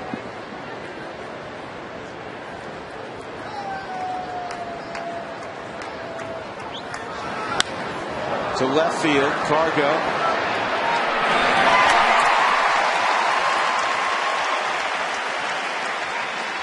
Two outs.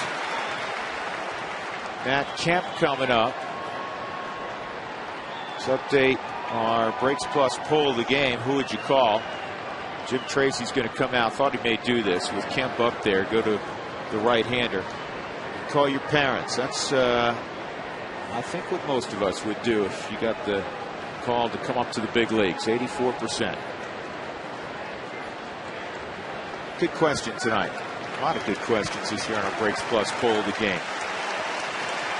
Joe Barmel has gotten 2 outs here in the 8th inning, and Rafael Betancourt will be asked to get Matt Kemp when we come back to 20th and Blake. The Rockies 5, the Dodgers 1.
'56th appearance for Rafael Betancourt. He's on with 2 outs in the 8th inning. The Rockies up 4 runs. Yeah, it is good to see him out again. 249 average against 72% first batter efficiency. You love that part of it. 67 punch outs, just 7 walks. Right-handed. Kemp against right-handers, 237. Against the left-handers, he's hit 300.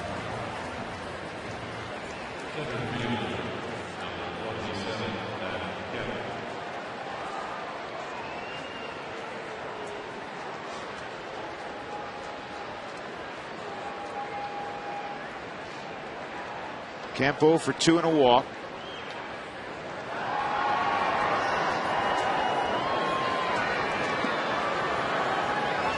In that batting race with Gonzalez, Votto, and Pujols. Two guys who also hit the ball over the wall. Albert's gotten really hot the last 3 weeks. Votto hit his 32nd tonight. Reds lost 3-2 though to the Cubs. Ball 1. Cardinals got beat badly by Washington 14-5 this evening. It was like 8-5 in the 8th.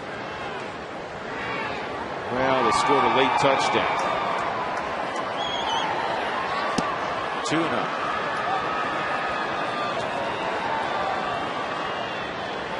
Phil's earlier, we mentioned this, beat San Diego 3-1 at Petco. Phil's now the team in first in the wild card chase.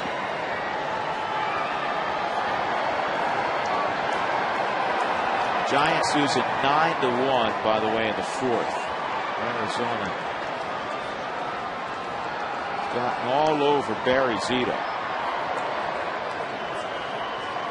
2-0.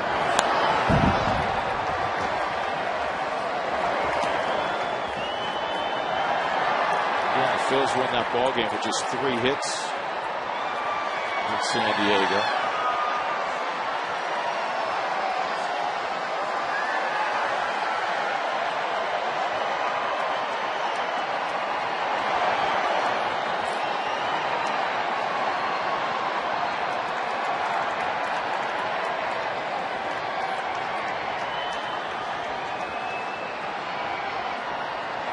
Two-1.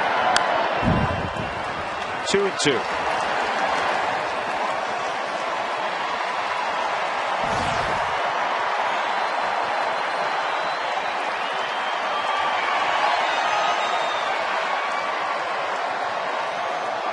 Dodgers scored first back in the 2nd inning. Loney singled and Blake doubled him home.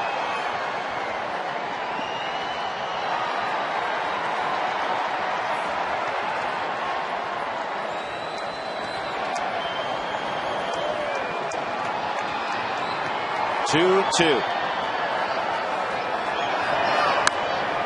a pop up to shallow center. Fowler coming hard, and he'll get there. So Betancourt gets kept. The Dodgers are done in the 8th. The Rockies lead it 5-1.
For Ronald Belisario in the 7th inning. Belisario gave up the 2-run home run to Carlos Gonzalez and then hit Troy Tulowitzki and was tossed out.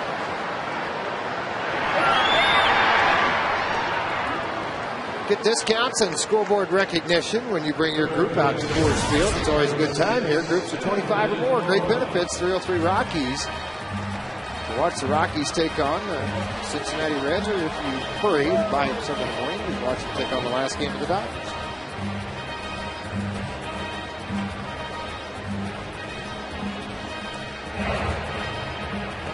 Well, with a couple of righties coming up, Mora and Olivo. Jeff Weaver will come on for George Sherrill. 1 out in the 8th inning. The Rockies ahead 5-1.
Another box for you.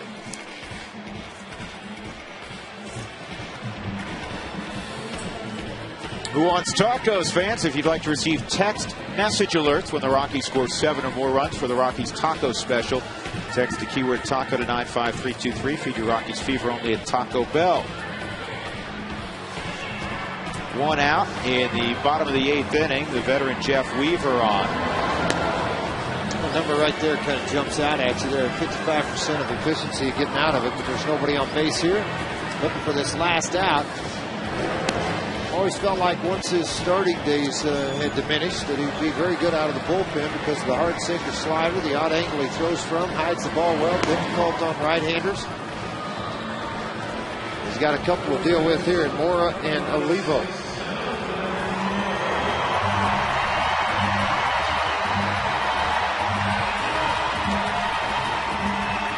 Olivo's 1 for 1 against him. Mora 5 for 17. We've seen a lot in the American League days and the battles going on.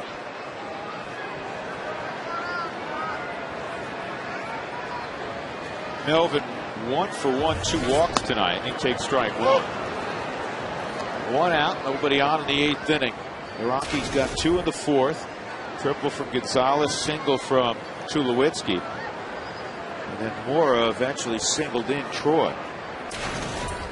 Hilton hit a home run in the 6th. Gonzalez a 2-run homer in the 7th inning.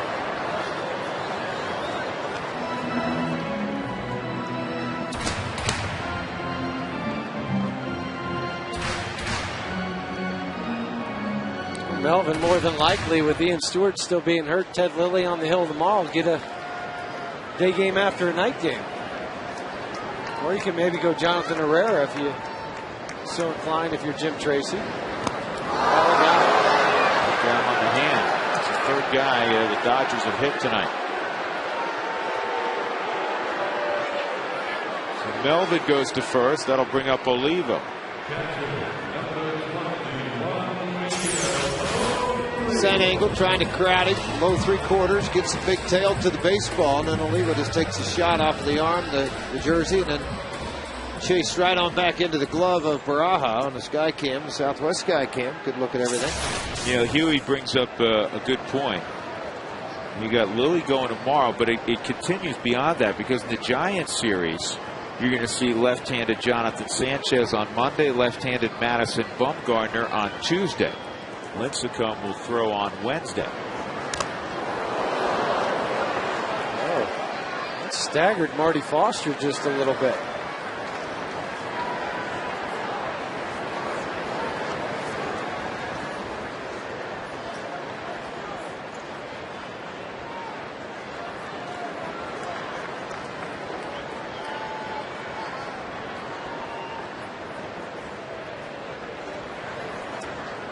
Gil Olivo now checking on Foster. Well, the catchers, you know, they may not always be happy with a ball or strike call, but they work all evening with the home plate umpire, and they get to know all the umpires probably better than anybody else. Watch him take a couple steps back here once it hits his mask.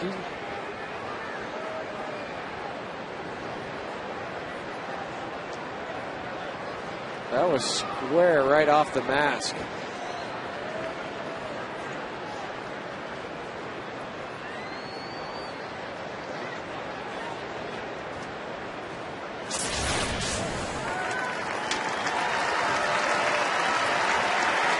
A number of umpires the last few years have had neck issues because of taking shots like that. One of the reasons. But a couple of guys had to retire. There goes Mora, and it's fouled off. I think the hit run was on.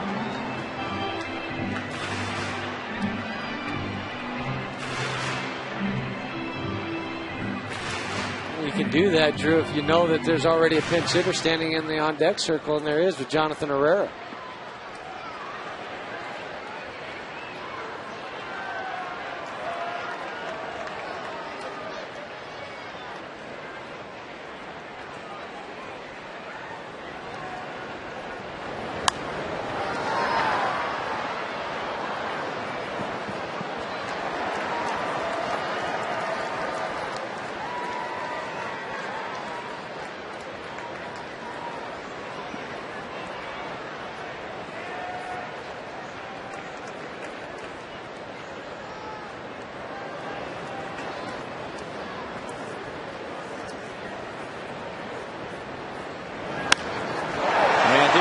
Hit to right center field and deep, and it'll dive underneath your glove, a step in front of the wall.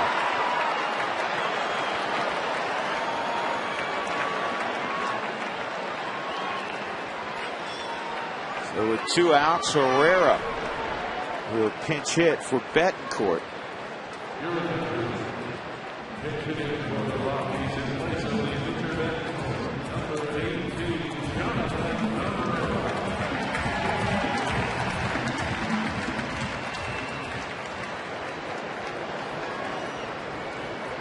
Houston Street getting loose down in the Rockies pen, getting ready to handle the 9th inning. Outside ball 1 on Herrera.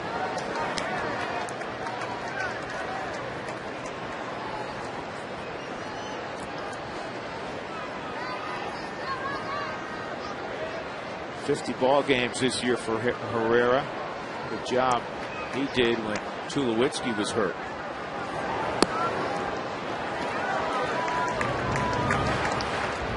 If your windshield is damaged, call Safe Light Auto Glass at 303-287-5000 or go to safelight.com.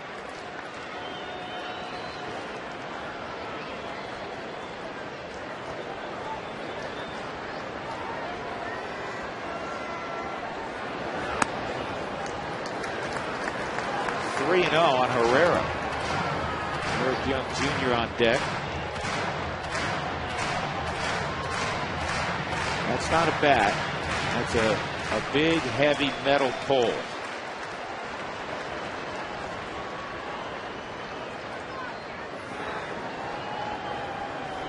And swinging that a couple times, pick up the bat. Feels like a toothpick.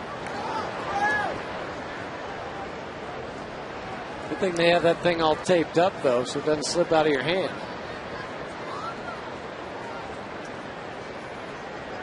Don't drop it on your toe either.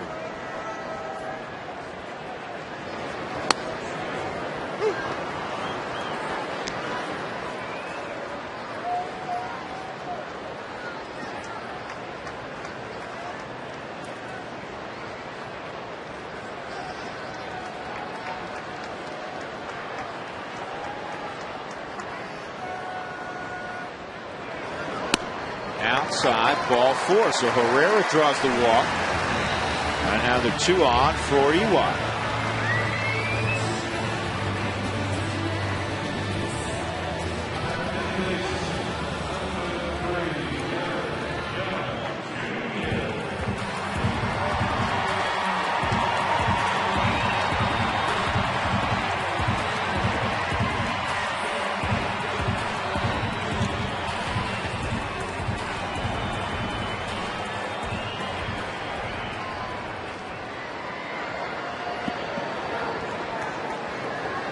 Junior tonight, 0 for 3 and a walk. Stole a base back in the 5th inning.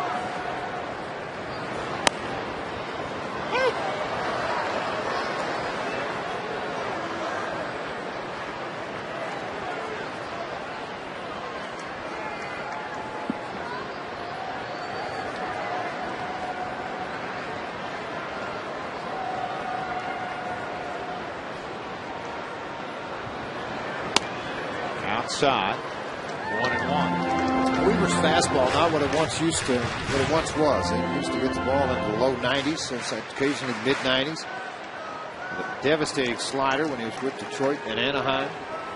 Second stint with the Dodgers. Now a more finesse guy, corner to corner, tries to sink and cut the baseball.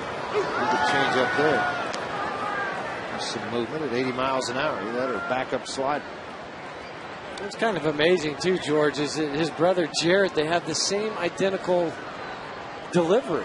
Delivery, hair, coach, everything. Yeah, I mean that is something they both use. The younger brother has a little more velocity now after all the starts that Jeff has had to do and all the innings mounted up on his arm.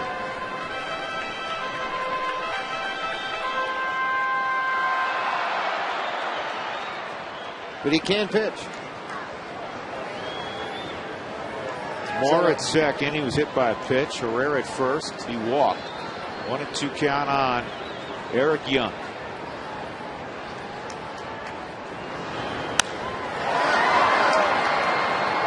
Pitsetnik makes the catch. We'll go to the 9th inning. The Rockies need 3 more outs. They're ahead of the Dodgers 5-1.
Limited local and long distance. Call 1-800-XFINITY. By Dex One Marketing Solutions Business Results.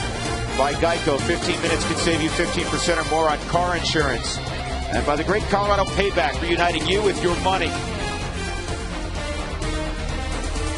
Rockies 5, Dodgers 1. Post-game report afterwards. And Tom Helmer, fresh off a trip to our friends in Pueblo. Great time down there. Had a lot of first slopper. I'm going back for another slopper soon. Well, you know what? That's a great town. It's a great baseball town, as I'm sure you learned. It is a great baseball town. They love their sports down there. They definitely love the Rockies. The Rockies with a new lease on life. Great performance by him. Puts them in a position to win and stay 4.5 back of the Phillies in that wild card race. Also to Helton and back. Back-to-back nights he's homered. We'll talk about his recent power surge, and of course we'll be down into the clubhouse for post-game reaction. It's coming up after the ball game. Drew? I like that, Tom. Nicely done. Jonathan Herrera is in at second base, replacing Eric Young, and Houston Street though it's not a save situation, will be asked to nail this one down. It'll be the 30th appearance for Street. 30th appearance. His last 3 outings have been pretty good, folks. 9 up, 9 down. He's done it with dominance on the sinker sliders, the 2 pitches that he's used. He'll get a left-hander to start things off. Then he's going to get Blake and then Jamie Carroll or possibly a pinch hitter.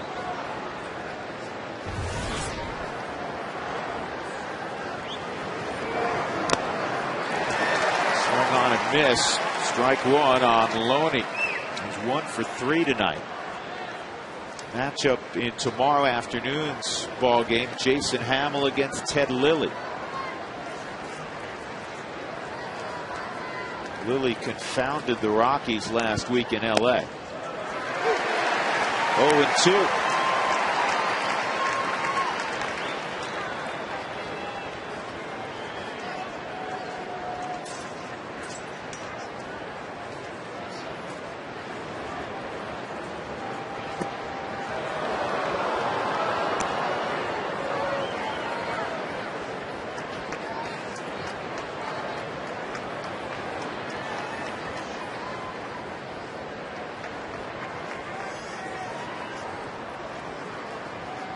Here's the 1-2 and a hot smash to short. Good pickup by Tulowitzki. Great hands. That ball came up on him.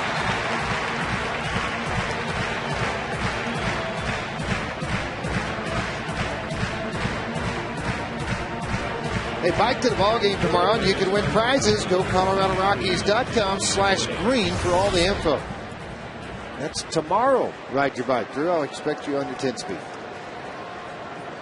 George 10 speeds are passe now. They are. Casey What Blake like at the 20? plate. Line drive center field. And there's Dexter, 2 outs. Well, you got like 27 speeds now. Somehow you don't believe you have one of those. Maybe a mountain bike.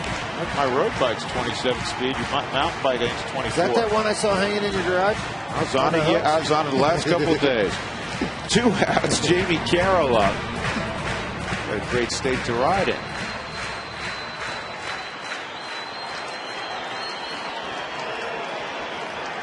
Tough loss yet last night for the Rockies, 6-2. They led 1-0 entering the 8th inning, and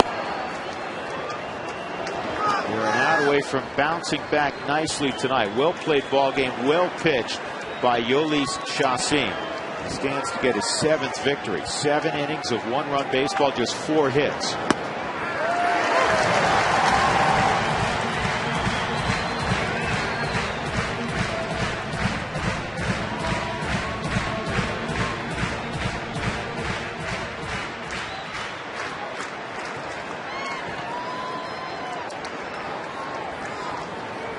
The 1-1 on Jamie Carroll.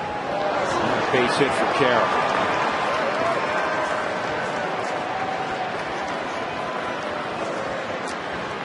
Now to bring up Rod Barajas. Barajas 1 for 3. Single in the 7th and a couple of strikeouts.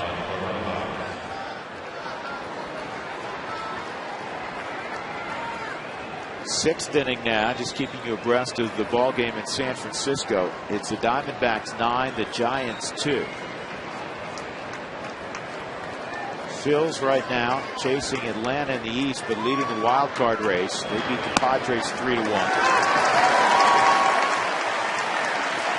Strike 1 on Barajas.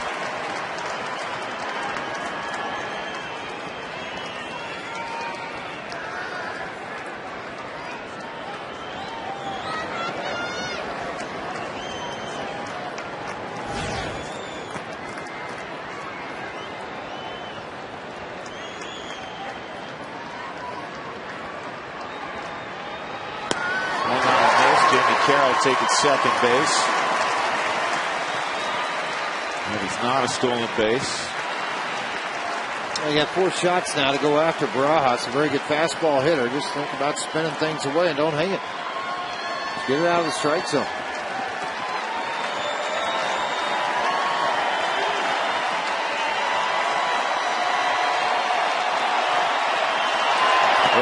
Missed 1 and 2.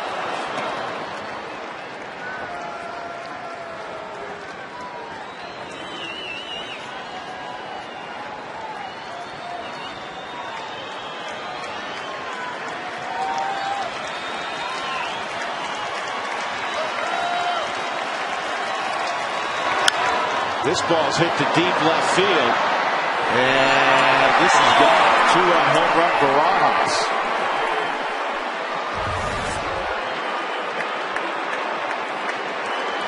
14th of the year.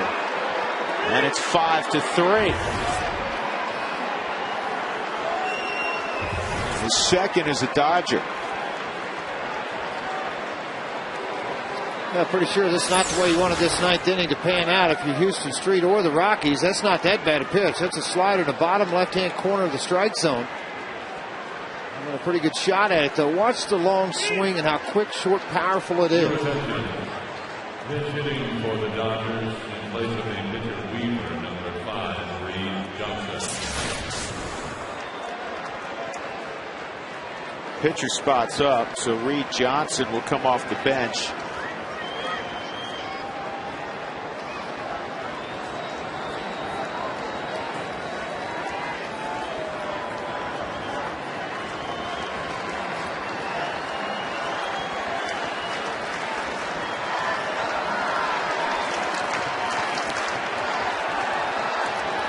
They pull back to Sednick, put Gibbons out in the on-deck circle.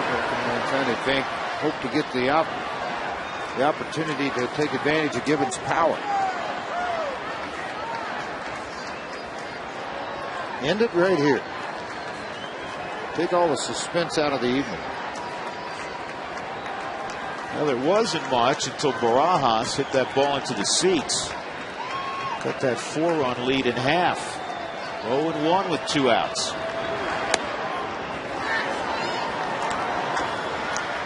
Now you think about back to that 7th with the 2-out home run from Carlos Gonzalez. Well, it's that line we've visited so many times this year about the Rockies adding on, and many nights where they've failed to. They just added the ball to the count because he went to his mouth on top of the rubber, and third base umpire added it to it, fielding Colbert. So it's 2-1. Yeah, 2-1 now.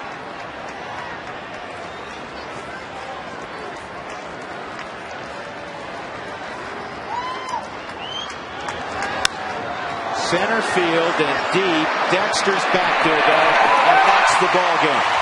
Rockies win it 5-3. Yolis Chassin gets the victory, his 7th of the year, as he beats Chad Billingsley. Billingsley falls to 10-8. Carlos Gonzalez in the middle of things offensively again. An update on the National League wildcard race. Philadelphia leading the Giants by a game, soon to be a game and a half. The Cardinals are 2 back, and then the Rockies 4.5 back, LA 5.5, and the Marlins still hanging in there. They're 6.5 back. What a beautiful time of year in Major League Baseball. Tonight's delivery of the game is brought to you by Jimmy John's. Yolis Chassin backing up the great work he did in Phoenix in his last start as he baffled the Dodgers over 7 innings, allowing just a run on 4 hits, and he struck out 7. He is really coming along, the 22-year-old from Venezuela, Yolis Chassin. Rockies win it 5-3. Still plenty more to do from the ballpark tonight. We invite you to